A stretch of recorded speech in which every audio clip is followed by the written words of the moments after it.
പ്രസൻറ്റേഷന് പൂർത്തീകരിക്കാൻ പറ്റുമെന്ന് എനിക്കറിയില്ല. എനിക്ക് വേണാട് എക്സ്പ്രസ്സിനകത്ത് തിരിച്ചു പോകണം. അപ്പോൾ ഒരു 2:50 വണ്ടി വരും. അപ്പോൾ നമുക്കൊരു കഷ്ടിച്ചൊരു എത്ര സമയം കിട്ടുമെന്ന് അറിയില്ല. ഇച്ചിരി വൈകിപ്പോയി. അതുകൊണ്ട് എക്സാക്ട്ലി എന്ത് ചെയ്യണമെന്ന് എനിക്കറിയില്ല. എന്നാലും നമുക്ക് മുന്നോട്ട് പോവാം. ഈ പരിപാടി ഒരു 3.5 വർഷത്തിന് മുന്നേ ഞാൻ അവതരിപ്പിച്ചാണ് കോഴിക്കോട് വെച്ച്. അപ്പോൾ അതിനകത്ത് പറയാൻ ശ്രമിച്ച ഒരു കാര്യം, കേരളത്തിൻ്റെ സാംസ്കാരിക തലത്തിൽ, സാംസ്കാരിക രംഗത്ത് അല്ലെങ്കിൽ സാമൂഹ്യ രംഗത്ത് മതം സൃഷ്ടിക്കുന്ന പ്രശ്നങ്ങൾ, അതുകൊണ്ട് പലപ്പോഴും അവിശ്വാസികളെന്ന നിലയിൽ അല്ലെങ്കിൽ നാസ്തികരെന്ന നിലയിൽ, സ്വതന്ത്ര ചിന്തകരെന്ന നിലയിൽ എന്തൊക്കെ വെല്ലുവിളികൾ നേരിടുന്നുണ്ട് എന്നുള്ളതിനെക്കുറിച്ചുള്ള ഒരു അന്വേഷണമായിരുന്നു, ഒരു ഡൊമസ്റ്റിക് ഇൻട്രോഗേഷൻ ആയിരുന്നു ഈ പരിപാടി. ഞങ്ങൾക്കിന്ന് പഠിപ്പില്ല. വിളക്കുമാലയ്ക്ക് ഞങ്ങളും വരട്ടെ. അമ്മണേ, ഒരു പഴയ ചാക്കുണ്ടെങ്കിൽ തരാൻ പറ. അച്ഛൻ വിളിച്ചപ്പെടാനല്ല, കുറച്ച് നെല്ല് കിട്ടുമോന്ന് നോക്കാൻ പോവാണ്.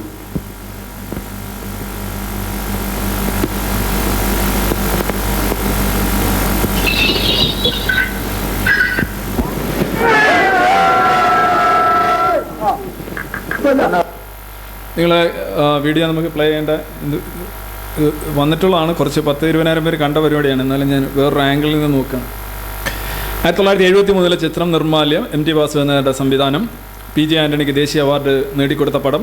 ഇതിനകത്ത് വെളിച്ചപ്പാട് എന്ന് പറയുന്നത് അന്നത്തെ കാലഘട്ടത്തിൻ്റെ ഒരു മതരംഗത്തെക്കുറിച്ച് അല്ലെങ്കിൽ വിശ്വാസ രംഗത്തെക്കുറിച്ചുള്ള ഒരു സിമ്പിളായിട്ട് നമുക്ക് എടുക്കാൻ കഴിയും. അദ്ദേഹം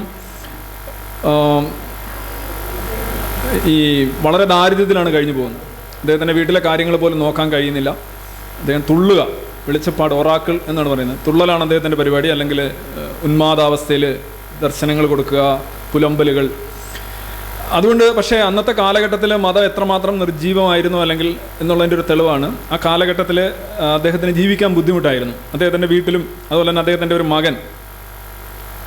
മകൻ അപ്പു, അയാൾ ശരിക്കും വെളിച്ചപ്പാടിൻ്റെ വീട്ടിൽ വളർന്നിട്ട് പോലും ഒരു അവിശ്വാസിയായിട്ടാണ് വളരുന്നത്. സാധാരണ ഇതിലിപ്പോൾ അവിശ്വാസികളുടെ വീട്ടിൽ അവരുടെ മക്കൾ വിശ്വാസികളാകുന്ന ഒരു കാലഘട്ടത്തിൽ നിന്നുകൊണ്ട് വിശ്വാസികളുടെ വീട്ടിലെ മക്കൾ അവിശ്വാസികളായി മാറുന്ന ഒരു കാലഘട്ടത്തിലേക്കുള്ള ഒരു പോക്കാണ് ഇതിനകത്ത് ഞാൻ കാണിക്കാൻ ഉദ്ദേശിച്ചത്. അത് അങ്ങനെ ഇരിക്കുന്ന കാലഘട്ടത്തിൽ ഒരിക്കലും ഇങ്ങനെ സ്മോൾ പോക്സ് ഗ്രാമത്തിലെമ്പാടും പടർന്നു പിടിക്കുന്നു. അപ്പോൾ സ്മോൾ പോക്സിനെ ഈ കുരു വാരി എറിയുന്നതാണ് ദൈവം. അപ്പോൾ അതിൽ നിന്ന് രക്ഷ നേടാനായിട്ട് ദേവിക്കുള്ള മാരിയപ്പൻ കോവിലുകളും ഒക്കെ അന്നത്തെ കാലഘട്ടത്തിലുള്ളവർക്കറിയാം. പട്ടിണി, രോഗം, പകർച്ചവ്യാധി, ഇതെല്ലാം നല്ല രീതിയിൽ മുന്നോട്ട് പോകുന്നൊരു കാലഘട്ടം. അപ്പോൾ ഒരു ദിവസം ഇദ്ദേഹത്തിൻ്റെ ചിലമ്പും വാളും ചിലമ്പും ഇരിക്കുന്നു. അത് അദ്ദേഹത്തിൻ്റെ മകൻ എടുത്ത് വെക്കുന്നു, ഒരു ആക്രിക്കാരന്. അപ്പോൾ വാളും ചിലമ്പും എന്ന് പറഞ്ഞു കഴിഞ്ഞാൽ ദൈവത്തിൻ്റെ ഒരു വലിയൊരു സംഭവമാണ്. അപ്പം അച്ഛനും മോനും തമ്മിൽ ഭയങ്കര അടിയാവുന്നു, അടിച്ചിറക്കി വിടുന്നുണ്ട് മകനെ. അത്ര ദയനീയതയാണ്. വാളും ചിലമ്പം വിറ്റ് ആക്രിക്കാർക്ക് കൊടുത്തെങ്കിലും ഉള്ള തുക വെച്ചെങ്കിലും ഇയാൾ തൊഴിൽരഹിതനാണ്. അയാൾ BA ഒക്കെ പാസ്സായയാളാണ് മകൻ. അപ്പോൾ അതിനിടയ്ക്കാണ് അദ്ദേഹത്തിൻ്റെ മകള് അടുത്തുള്ള ലോക്കൽ പൂജാരിയുമായി ഒരു ബന്ധം സ്ഥാപിക്കുകയും ആ പൂജാരി മകളെ ചതിക്കുകയും ചെയ്യുന്നുണ്ട്. അതിനുശേഷം ഒരു ദിവസം വീണ്ടും ഇങ്ങനെ ഇദ്ദേഹത്തിൻ്റെ അവസ്ഥകളും ഒക്കെ ഇങ്ങനെ, അദ്ദേഹം ആരാധിക്കപ്പെടുന്നുണ്ട്, ബഹുമാനിക്കപ്പെടുന്നുണ്ടെങ്കിലും അദ്ദേഹത്തിൻ്റെ വീട്ടിലൊന്നുമില്ല, സാമ്പത്തികമായ അവസ്ഥകളൊന്നുമില്ല. നേർ എതിർ ചിത്രമാണ് ഇന്നത്തുള്ളതിൻ്റെ വ്യത്യാസമുള്ള ചിത്രം. പക്ഷേ ഈ പടച്ചോറിൽ വിഷം കലർത്തിയ ആളുകൾ, നമ്പൂതിരിമാരും ഈ പൂജാരിമാരും ഒക്കെ ആത്മഹത്യ ചെയ്തിരുന്നൊരു കാലഘട്ടം, വിഗ്രഹങ്ങളൊക്കെ എടുത്ത് തോട്ടിലെറിഞ്ഞിരുന്നൊരു കാലഘട്ടം, അതിനെ റെപ്രസെൻ്റ് ചെയ്യുന്ന ഒരു സിനിമ എപ്പോഴും ഉണ്ടാകുന്ന ഒരു കൾച്ചറൽ ഫോഴ്സിലായിട്ടാണ്, ഒരു റിഫ്ലക്ഷൻ പോലെയാണ്. അവസാനം ഇദ്ദേഹത്തിൻ്റെ വീട്ടിലെ കാര്യങ്ങളെല്ലാം ഭാര്യയാണ് നോക്കുന്നത്. അവർ കംപ്ലയിൻസ് ഒന്നും അത്രയും പറയുന്നില്ല, പക്ഷേ യാഥാർത്ഥ്യമായിട്ടുണ്ട്. ഒരു ദിവസം ഇദ്ദേഹം ചെന്ന് നോക്കുമ്പം ഇദ്ദേഹത്തിൻ്റെ ഭാര്യ ഒരുപാട് കടം വാങ്ങിക്കുന്നുണ്ട്. കടം വാങ്ങിച്ച ഒരു മണി ലെൻഡറുമായിട്ട് ഇദ്ദേഹത്തിൻ്റെ ഭാര്യ ശാരീരികമായി ബന്ധപ്പെടുന്ന ഒരു സീനാണ് ഇദ്ദേഹം കാണുന്നത്. ഇദ്ദേഹത്തിന് സ്വയം ഭയങ്കര അവജ്ഞ തോന്നിയിട്ട് ഇദ്ദേഹം അമ്പലത്തിൽ പോകുന്നു. താൻ എന്നും പ്രീതിപ്പെടുത്തുന്ന ദേവിയുടെ മുന്നിൽ നിന്ന് ഇദ്ദേഹം വളരെ ഡീമോണിക്കായിട്ട്, വളരെ പൊസസ്ഡ് ആയിട്ടുള്ള അല്ലെങ്കിൽ പ്രേതബാധ ബാധിച്ചവനെ പോലെ തുള്ളിയിട്ട് സ്വയം മുറിവേൽപ്പിക്കുന്നുണ്ട്. എന്നിട്ട് ദേവിയുടെ വിഗ്രഹത്തിൻ്റെ മേളിൽ തുപ്പുന്നുണ്ട്. അവജ്ഞ കൊണ്ട്, ആത്മനിന്ദ കൊണ്ടും. അത് ശരിക്കും ഭക്തനും ദേവിയായിട്ടുള്ളൊരു ഡയലോഗാണ്. അത് അന്നത്തെ കാലഘട്ടത്തിൻ്റെ ഒരു മേന്മയായിട്ടും വിശേഷിപ്പിക്കപ്പെട്ടിട്ടുണ്ട്. ഇപ്പോൾ നമ്മൾ ചോദിക്കാറുണ്ട്, ഇപ്പോൾ ഇങ്ങനെ ഒരു സീൻ എടുക്കാമോ, ഇപ്പോൾ ഇങ്ങനെ ഒരു കാര്യം എഴുതാമോ എന്നൊക്കെ ചോദിക്കാറുണ്ട്. വളരെ ലജ്ജയില്ലാതെ നമ്മൾ ചോദിക്കാറുണ്ട്. പക്ഷെ അന്നത് സാധിച്ചിരുന്നു. എന്നിട്ട് അദ്ദേഹം അവസാനം സ്വയം മുറിവേൽപ്പിച്ചുകൊണ്ട് അവിടെ വീഴുകയാണ് ചെയ്യുന്നത്. കുത്തി പരിക്കേൽപ്പിച്ച് മരിച്ചു വീഴുകയാണ് ദേവിയുടെ മുന്നിൽ. ഉണ്ണിയമ്പൂരിക്കാവും ആദ്യത്തെ ചാൻസ്. സ്വന്തം ആളല്ലേ? തിരുവേലി പറഞ്ഞാൽ കേൾക്കുമെങ്കിൽ എന്റെ കാര്യം പറയണം. എന്റെ മുമ്പിൽ ഒന്ന് പ്രത്യക്ഷപ്പെടാം. ഏത് വൃത്തികെട്ട ജോലി രൂപത്തിലായാലും വേണ്ടില്ല. അങ്ങനെയൊന്നും ദൈവദോഷം പറയരുത് അപ്പോ. പറയില്ല തിരുമേനി. ദൈവം എന്റെ മുമ്പിൽ ഇടയ്ക്ക് പ്രത്യക്ഷപ്പെടാറുണ്ട്. ഒരു ബീഡി, ഒരു ഗ്ലാസ് ചായ, കൂട്ടുകാർ വാങ്ങിത്തരുന്ന ഒരു ഊണ്, ഇതൊക്കെയാണ് കണ്ട അവതാരം. വെളിച്ചപ്പാടിൻ്റെ മകൻ പറയുന്നൊരു കാര്യമാണ്, ദൈവം എങ്ങനെയാണ് പ്രത്യക്ഷപ്പെടുന്നത്, ഒരു ഗ്ലാസ് ചായ ആയിട്ടും ഒരു ഊണായിട്ടും. ഞാൻ പറയാൻ ഉദ്ദേശിച്ച കാര്യം, അന്ന് കോഴിക്കോട് വെച്ച് പറഞ്ഞ കാര്യം ഇത് തന്നെയാണ്. അതായത് ഒരു കാലഘട്ടം അല്ലെങ്കിൽ ഒരു സമൂഹമാണ് യഥാർത്ഥത്തിൽ നമ്മളുടെ നിലപാടുകൾ രൂപപ്പെടുത്തുന്നത്. സോവിയറ്റ് യൂണിയൻ്റെ സ്റ്റാലിൻ്റെയൊക്കെ കാലഘട്ടം നമുക്കറിയാം, കമ്മ്യൂണിസം ആയിരുന്നു അവിടുത്തെ പ്രധാനപ്പെട്ട മതം എന്നുള്ളത്. റഷ്യൻ ഓർത്തഡോക്സ് മതത്തെ പിന്തള്ളിക്കൊണ്ട് അവർ വളരെ രാജകീയമായി ഭരിച്ചിരുന്ന കാലഘട്ടത്തിൽ സ്റ്റേറ്റ് സ്പോൺസേഡ് എത്തീസം ഉണ്ടായിരുന്നു, നിരീശ്വരവാദം. അപ്പോൾ ഈ CPSUവിലൊക്കെ 1000-ലധികം PB മെമ്പേഴ്സ് ഉണ്ടായിരുന്നു. അവരെല്ലാവരും തന്നെ യഥാർത്ഥത്തിൽ പൊസസ് ചെയ്യുന്ന എത്തീസ്റ്റിക് ആയിട്ടുള്ള ജീവിതശൈലിയാണ്. പക്ഷെ അവരാരും യഥാർത്ഥത്തിൽ എത്തീസ്റ്റിക് ആയിരുന്നില്ല. അവർക്ക് ആർക്കും തന്നെ മരണാനന്തര കർമ്മങ്ങളോ അല്ലെന്നുണ്ടെങ്കിൽ അവരുടെ ജീവിതത്തിൽ ഒന്നും തന്നെ മതം തൊടാനായിട്ടുള്ള അനുവാദം ഉണ്ടായിരുന്നില്ല. പക്ഷെ അവരെല്ലാം എത്തീസ്റ്റിക്കായിട്ട് മരിച്ചു. ഇതേ കണക്കൊരു കാര്യം നമുക്ക് പലപ്പോഴും കേരള സമൂഹത്തിൽ അല്ലെങ്കിൽ ഇപ്പോഴത്തെ ഒരു സമൂഹത്തിൽ കാണാൻ കഴിയും. വിശ്വാസം, കാൽവിശ്വാസം, അരവിശ്വാസം, 32.5%, ഇങ്ങനെയൊക്കെ പല പല വിശ്വാസങ്ങളിൽ നിൽക്കുന്ന ആളുകളെല്ലാം തന്നെ മതത്തോടൊപ്പം പോകുന്ന ഒരു കാര്യം നമ്മൾ കാണുന്നുണ്ട്. അപ്പോൾ അവർക്കാർക്കും വിശ്വാസം ഇല്ലാഞ്ഞിട്ടല്ല യഥാർത്ഥത്തിൽ സോവിയറ്റ് കാലഘട്ടത്തിൽ ഇവരെല്ലാം എത്തീസ്റ്റിക്കായിട്ട്, അവർക്ക് പലർക്കും വിശ്വാസമൊക്കെ ഉണ്ടായിരുന്നു എന്ന് നമ്മൾ പിന്നീട് കാണുന്നുണ്ട്. അതുപോലെയാണ് ഇന്നത്തെ ഒരു അവസ്ഥയുമായിട്ട് നിങ്ങൾ കമ്പയർ ചെയ്യുക. വിശ്വാസം ഇല്ലാത്തവർ കൂടി ഇതിനോടൊപ്പം പോകാൻ നിർബന്ധിതരാകുന്നു. ഞാൻ മദർ തെരേസയെക്കുറിച്ച് അന്ന് സൂചിപ്പിച്ചു. മദർ തെരേസ പലയിടത്തും പോയി പല കാര്യങ്ങളും ചെയ്തെങ്കിലും അൽബേനിയയിൽ ആദ്യത്തെ എത്തീസ്റ്റിക് റിപ്പബ്ലിക് അല്ലെങ്കിൽ രാജ്യമായി പ്രഖ്യാപിച്ചാണ് എൻമർ റോജയുടെ അൽബേനിയ എന്ന് പറയുന്ന രാജ്യം. അൽബേനിയയിൽ മദർ തെരേസ ഗവൺമെൻറ്റിനെ വിമർശിച്ചിട്ടില്ല. ഗവൺമെൻറ്റിൻ്റെ ചിറകിൽ ഒതുങ്ങി, അവരുടെ സംരക്ഷണ വലയത്തിൽ ഒതുങ്ങിക്കൊണ്ട് അവർക്കൊന്നും പറയാനില്ല പുറത്ത്. അപ്പോൾ ആളും തരവും നോക്കി പദമൊക്കെ നോക്കിയാണ് ആളുകൾ മുന്നോട്ട് പോകുന്നതെന്നുള്ളതാണ് നമ്മൾ കാണുന്നത്. ഇത് ഡെൻമാർക്കിലെ കാര്യം ഞാൻ പല പല വേദികളിൽ പറഞ്ഞിട്ടുള്ളതാണ്. ഡെൻമാർക്കിലെ ഒരു റെസ്റ്റോറൻറ്റിൽ വെച്ച് 2 ചെറുപ്പക്കാർ തമ്മിലുള്ള ഒരു സംഭാഷണം. ഒരാൾ മറ്റൊരാളോട് പറയുന്നുണ്ട് എനിക്ക് നിന്നോടൊരു കാര്യം പറയാനുണ്ട്, പക്ഷേ എനിക്ക് നിന്നോടത് പറയാൻ വളരെ ലജ്ജയാണ് എന്ന് പറയുന്നു. മറ്റയാൾ പറയുന്നത് നീ അത് തുറന്ന് പറയൂ എന്ന് പറയുന്നു. ഇല്ല, എനിക്ക് ഭയങ്കര ലജ്ജയാണ്, നീ എന്നെ കളിയാക്കും, നീ എന്നെ അപമാനിക്കും, നീ പറയടാന്ന് പറയും. അവസാനം വളരെ നിർബന്ധിച്ച് ഈ മദ്യത്തിൻ്റെ ഉന്മാദ ലഹരിയിലായിരുന്നിട്ട് പോലും, മദ്യം കഴിച്ചു കഴിഞ്ഞാൽ നാണം മാനമൊക്കെ പോകുമല്ലോ, നാൺ ഓർ മാൻ, പക്ഷേ എന്നിട്ട് പോലും പുള്ളിക്കത് പറയാൻ ബുദ്ധിമുട്ടായിരുന്നു. അവസാനം പുള്ളി പറയുന്നുണ്ട്, ഇടവേ I am a religious person, ഞാനൊരു വിശ്വാസിയാണ്. അത്ര ലജ്ജയോടെ ഒരു യുവാവ് മറ്റൊരു യുവാവിനോട് ഡെൻമാർക്കിലെ ഒരു പബ്ബിലിരുന്ന് പറഞ്ഞു എന്ന് പറയുമ്പം അവിടുത്തെ സോഷ്യൽ ക്ലൈമറ്റ് നമ്മൾ ചിന്തിക്കേണ്ടതുണ്ട്. പല പല സിമ്പിൾസ്. ഇത് നിങ്ങൾക്കറിയാം, നമ്മുടെ വാൽമീകീസ് രത്നാകരൻ എന്ന് പറയുന്ന അദ്ദേഹം ഒരു റോബറായിരുന്നു. അദ്ദേഹം പല ഋഷിമാരെയൊക്കെ കൊള്ളയടിക്കുമായിരുന്നു. കൊള്ളയടിച്ചപ്പോൾ ഒരു ഋഷി ചോദിച്ചു, നീ ഈ ചെയ്യുന്നത് പാപമാണ് നിനക്ക്. അപ്പോൾ അദ്ദേഹം പറഞ്ഞു, ഞാൻ പാപം അനുഷ്ഠിക്കുന്നെങ്കിൽ എൻ്റെ മക്കളെയും എൻ്റെ ഭാര്യയൊക്കെ പോറ്റാനായിട്ടാണ് ചെയ്യുന്നത്. അന്നേരം സന്യാസി പറഞ്ഞു, നീ അങ്ങനെ പറയേണ്ട കാര്യമില്ല, നിനക്ക് മാത്രമാണ് ഇതിൻ്റെ പാപം, എക്സ്ക്ലൂസീവാണ്, അല്ലാന്നുണ്ടെങ്കിൽ നീ വീട്ടിൽ പോയി ചോദിക്കാൻ പറഞ്ഞു. വീട്ടിൽ ചെന്ന് ഭാര്യയോട് ചോദിക്കുന്നുണ്ട്, എങ്ങനെയാണ് ഈ പാപത്തിൻ്റെ ഷെയറിംഗ് എന്ന് ചോദിക്കുമ്പോൾ അവർ പറഞ്ഞു, എന്നാ പാപം, നമ്മൾ ആഹാരം ഷെയർ ചെയ്യുന്നതിൽ മാത്രമേ വിശ്വസിക്കുന്നുള്ളൂ, പാപമൊന്നും നമ്മൾ ഷെയർ ചെയ്യുന്നില്ല എന്ന് വൈഫ് പറയുന്നു. ഇയാൾ തിരിച്ചു വന്നിട്ട് പിണി കയറി സന്യാസി ആവുന്നു എന്നുള്ളതാണ് കഥ. ഇത് പവനൻ ഒരുപക്ഷെ കേരള യുക്തിവാദി സംഘത്തിൻ്റെ പ്രസിഡൻ്റായിരുന്നു എന്നാണ് ഞാൻ, അല്ലേ, KYSൻ്റെ പ്രസിഡൻ്റായിരുന്നു. അദ്ദേഹം മരിച്ചപ്പോൾ ഹിന്ദുവിൽ വന്ന റിപ്പോർട്ടാണ്, നിങ്ങൾക്ക് വായിക്കാൻ കഴിയുമോ എന്നറിയില്ല. അതിനകത്ത് അദ്ദേഹത്തിൻ്റെ മരണ വാർത്ത ഹിന്ദുവിൽ റിപ്പോർട്ട് ചെയ്തതിന് ശേഷം അദ്ദേഹത്തെക്കുറിച്ച് എഴുതുന്നുണ്ട് ഒരുപാട് കാര്യങ്ങൾ. അദ്ദേഹം ഇന്നതായിരുന്നു, അതായിരുന്നു. ഞാൻ പറയാം. Pavanan had handle just about all the major forms: essay, short story, literary criticism, socio cultural studies, writing on science, rationalism and philosophy. Actually he was known as A rationalist in this society. പക്ഷേ അവസാനം ഒരു തൊട്ടുവെക്കുന്നത് പോലെ ഒരു സാധനമായിട്ടാണ് ഇദ്ദേഹത്തിൻ്റെ rationalistic കോൺട്രിബ്യൂഷൻസിനെ ഈ പത്രം സമൂഹത്തിൻ്റെ മുന്നിൽ പരിചയപ്പെടുത്തുന്നത്. എന്തുകൊണ്ടാണ് ഇങ്ങനൊരു വാർത്ത വന്നതെന്ന് ചോദിച്ചു കഴിഞ്ഞാൽ, അദ്ദേഹത്തിനെ പറ്റി വാർത്ത കൊടുത്തവർ അല്ലെങ്കിൽ ഇങ്ങനൊരു വാർത്ത വരണമെന്ന് പലരും ആഗ്രഹിച്ചിരുന്നു. അത് ആരാണെന്ന് എക്സാക്ട്ലി എനിക്കറിയില്ല. മാതൃക ഏലസും ജ്യോത്സ്യവും ധ്യാന കേന്ദ്രങ്ങളും ആദരങ്ങളെയും കമ്പോളവൽക്കരിക്കുന്ന സമൂഹമാണ് ഇവിടെ വളർന്നു വരുന്നത്. അപ്പം നമ്മൾ പണ്ട് ഞാൻ മരിച്ച ഉടനെ ഇതൊക്കെ അറിയാം.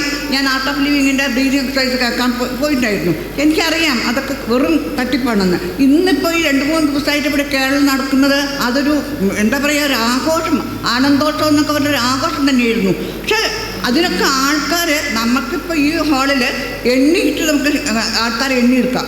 പക്ഷെ അവിടെയൊക്കെ ആലുവ, മണപ്പുറത്തോ ഇതിൻ്റെ കൊല്ലത്തോ ഇവിടെയൊക്കെ ആക്കൂട്ടം ജനങ്ങൾ തിങ്ങിക്കൂടിയിരുന്നു. അപ്പം നമ്മളുടെ പ്രസ്ഥാനത്തിൻ്റെ മൂല്യം എത്ര. ഇത് പവനൻ്റെ വൈഫാണ്, ശ്രീമതി പാർവതി പവനൻ. അവർ പറഞ്ഞൊരു കാര്യം ഇതാണ്: ഞാൻ ചില സ്പിരിച്വൽ ആയിട്ടുള്ള ഈവൻസിൽ പങ്കെടുത്തിട്ടുണ്ട് എന്നുള്ളതാണ്. അപ്പോൾ പവനൻ അദ്ദേഹത്തിൻ്റെ ജീവിത കാലഘട്ടത്തിൽ മുഴുവൻ മുറുകെ പിടിച്ചിട്ടുള്ള കുറേ ആശയ പരിസരങ്ങളെ തിരസ്കരിക്കേണ്ടി വന്നു ഇവർക്ക് എന്നുള്ളതാണ് അവർ തന്നെ പറയുന്നത്. അപ്പോൾ സ്വാഭാവികമായിട്ട് അദ്ദേഹത്തിന് ജീവിതത്തിൽ നേരിടേണ്ടി വന്നിട്ടുള്ള ടെൻഷൻ, അല്ലെങ്കിൽ നമുക്കറിയാം നമ്മളൊരു സോഷ്യൽ ബീയിങ് ആണ്, ഇനി എന്തൊക്കെ പറഞ്ഞാലും സോഷ്യൽ ബീയിങ് തന്നെയാണ്. അപ്പോൾ എന്തുകൊണ്ട് ഈ അവിശ്വാസികളുടെ കാര്യത്തിൽ ഇങ്ങനെ സംഭവിക്കുന്നു എന്നുള്ളൊരു ചോദ്യം. സൃഷ്ടികർത്താവിനെ സൃഷ്ടിച്ചതാരെന്ന് ചൊന്നിടണം. ആരംഭമില്ലിതിന് അവസാനവുമില്ല. അല്ലാത്ത വാദങ്ങൾ ഫോഷ്ക്ക് മാത്രം. ഇത് സുമനൻ എന്ന് പറയുന്ന നിങ്ങൾക്കെല്ലാവരും പക്ഷേ അറിയാവുന്ന ഒരു കാർട്ടൂണിസ്റ്റാണ്. അദ്ദേഹം മാവേലിക്കരയ്ക്ക് അടുത്താണ് അദ്ദേഹത്തിൻ്റെ വീട്. അദ്ദേഹത്തിനെ കൈരളി ചാനലിൽ വെച്ചൊരു ഇൻ്റർവ്യൂ ചെയ്യുകയാണ്. അദ്ദേഹത്തിൻ്റെ ഒരു റാഷണലിസ്റ്റിൻ്റെ ലൈഫ് ഡോക്യുമെൻ്റ് ചെയ്യുകയാണ്. അദ്ദേഹത്തിൻ്റെ നേട്ടങ്ങളും അദ്ദേഹം ഉച്ചഭാഷണിക്കെതിരെ നടത്തിയ സമരമെല്ലാം പറയുകയാണ്. അങ്ങനെ വരുമ്പോൾ ഈ ചർച്ച മുന്നോട്ട് പോകുമ്പോൾ ഉൾഭയമാണ് അവർക്ക്. അവരുടെ കയ്യിലെല്ലാം മന്ത്രവാദച്ചാണ്ട് ഏലസും കാണാം. അത് ഉൾഭയത്തിൻ്റെ ലക്ഷണമാണ്, ഭയം. നമ്മൾ വിചാരിക്കും SP അല്ലേ വലിയ കേട്ടോ, കളക്ടറല്ലേ എന്നൊക്കെ വിചാരിക്കും. ഇന്ന് ആദ്യകാലങ്ങളിലൊക്കെ സിനിമാ നടന്മാരുടെ അവരുടെയൊക്കെ ആരെയും ഉള്ളായിരുന്നു ഏലസും ഇവിടെയൊക്കെ പോകത്തുള്ളൂ, ചാത്തൻ സേവാ മഠത്തിലുമൊക്കെ പോകും. ഇപ്പോൾ അതല്ല. ഉന്നത അവിടെ നിന്ന് വരുന്ന വ്യക്തികൾ പോലും, ഇങ്ങനത്തെ ശാസ്ത്രകാരന്മാർ പോലും അങ്ങനെയുണ്ട്. അവർക്ക് ശാസ്ത്ര അവബോധമില്ല. അതാണ് തേങ്ങ അടിച്ച് റോക്കറ്റ് വീഴുന്നത്. റോക്കറ്റ് അടിച്ച് വിട്ടിട്ടോ ബംഗാൾ ഉൾക്കടലിലൂടെ തലകുത്തി വീഴുക. കുട്ടനാട്ടിലെ വേഴപ്രയിലെ PK പത്മനാഭന്റെയും ഗൗരിയുടെയും മകൻ സുമനന് ഉത്പതിഷ്ണുത്വത്തിന്റെയും വിപ്ലവാഭിമുഖ്യത്തിന്റേതുമായ ഒരു കുടുംബ പശ്ചാത്തലമുണ്ട്. ഇദ്ദേഹത്തിന്റെ ബാല്യ കാലസ്മൃതിയിൽ മായാത്ത രുധിരമുദ്ര ചാർത്തിയ പുന്നപ്ര വയലാർ സമരത്തിൽ തന്റെ ജ്യേഷ്ഠനും മളിയനും പ്രതികളായിരുന്നു. സ്ഥിതവ്യവസ്ഥയെ ചോദ്യം ചെയ്യാനും നീതിയുക്തമായ ഒരു സമൂഹത്തെ വിഭാവനം ചെയ്യാനുമുള്ള ബൗദ്ധികമായ ഉണർവ് വളരെ നേരത്തെ സുമനനിൽ രൂപപ്പെട്ടിരുന്നു എന്നർത്ഥം. മതവിമർശനം എല്ലാ സാമൂഹ്യ വിമർശനങ്ങളുടെയും താക്കോലാണെന്ന തിരിച്ചറിവ് ഇദ്ദേഹത്തെ യുക്തിവാദ പ്രസ്ഥാനത്തിൽ എത്തിച്ചു. കേരള യുക്തിവാദി സംഘത്തിന്റെ ജില്ലാ സംസ്ഥാന ഭാരവാഹിത്വം 73-ാം വയസ്സിലും ഇദ്ദേഹം വഹിക്കുന്നു. എനിക്ക് പാരമ്പര്യമായിട്ടുള്ള ആത്മവിശ്വാസമുണ്ട്. ഞങ്ങളെ കുട്ടനാട്ടിലെ കുടുംബത്തിലെ പുന്നപ്ര വയലാർ വെടിവെപ്പ് നടക്കുന്നതിന് 4 ദിവസം മുമ്പാണ് അവിടുത്തെ ഏറ്റവും വലിയ ജന്മി ഗുണ്ടയായ പുലിമുഖത്ത് തുപ്പായിയെ എൻ്റെ മൂത്ത ജ്യേഷ്ഠൻ കുത്തിക്കൊന്നു. അവർ ജയിലിൽ കിടന്നും സ്വന്തം രക്തം തുണിയെ പുരട്ടി ഈറക്കമ്പ കെട്ടിക്കൊണ്ട് ഓട് പൊളിക്കും ജയിലിൻ്റെ മുകളിലെ പുന്നപ്ര വയലാർ ദിനം ആചരിച്ചു. ഞങ്ങളെ ആർക്കും കീഴടങ്ങാത്ത ഒരു കുടുംബമായിരുന്നു. അത്ര ശക്തന്മാരും സാഹസ്യന്മാരും ഉണ്ടായിരുന്ന ഒരു കുടുംബത്തിൽ പറഞ്ഞവനാണ് ഞാൻ. ആ തൻ്റെ ഇടമായിരിക്കും എനിക്കുള്ളത്. ഇവരോടൊക്കെ 10-100 പേരൊക്കെയാണ് ഇതിൻ്റെ വാതൊക്കെ വന്ന് കല്ലേറും ബഹളവും തെറിവിളി. ഞാൻ ഒന്നും അനങ്ങിട്ടില്ല, എങ്ങും പേടിച്ചോട്ട്. അവരെല്ലാം നിയമപരമായിട്ട് തന്നെ ഞാൻ പിടിച്ചിറക്കിയിട്ടുള്ളൂ. ജാതി വിരുദ്ധവും മതേതരവുമായ ഒരു കേരള സമൂഹം സുമനന്റെ ആദർശമാണ്. ഒരിക്കൽ കർക്കടകമായിരുന്ന കർക്കടക മാസത്തെ രാമായണ മാസമാക്കുന്ന മതാത്മകതയ്ക്കെതിരെ മതേതര കർക്കിട മാസത്തിന്റെ സ്വന്തം പരിപാടികൾ ആവിഷ്കരിക്കുകയാണ് ഇദ്ദേഹം. വാർദ്ധക്യത്തോട് ഉദാസീനമാവുന്ന സമൂഹ മനസ്സിലേക്ക് ആത്മവിമർശനത്തിന്റെ പ്രായോഗിക യുക്തി സന്നിവേശിപ്പിക്കുകയാണ് ഇതിലൂടെ. വ്യക്തിജീവിതത്തിലും പൊതുജീവിതത്തിലും ആദർശപരമായ ഒരു വിട്ടുവീഴ്ചയും സുമനൻ സ്വയം അനുവദിക്കുന്നില്ല.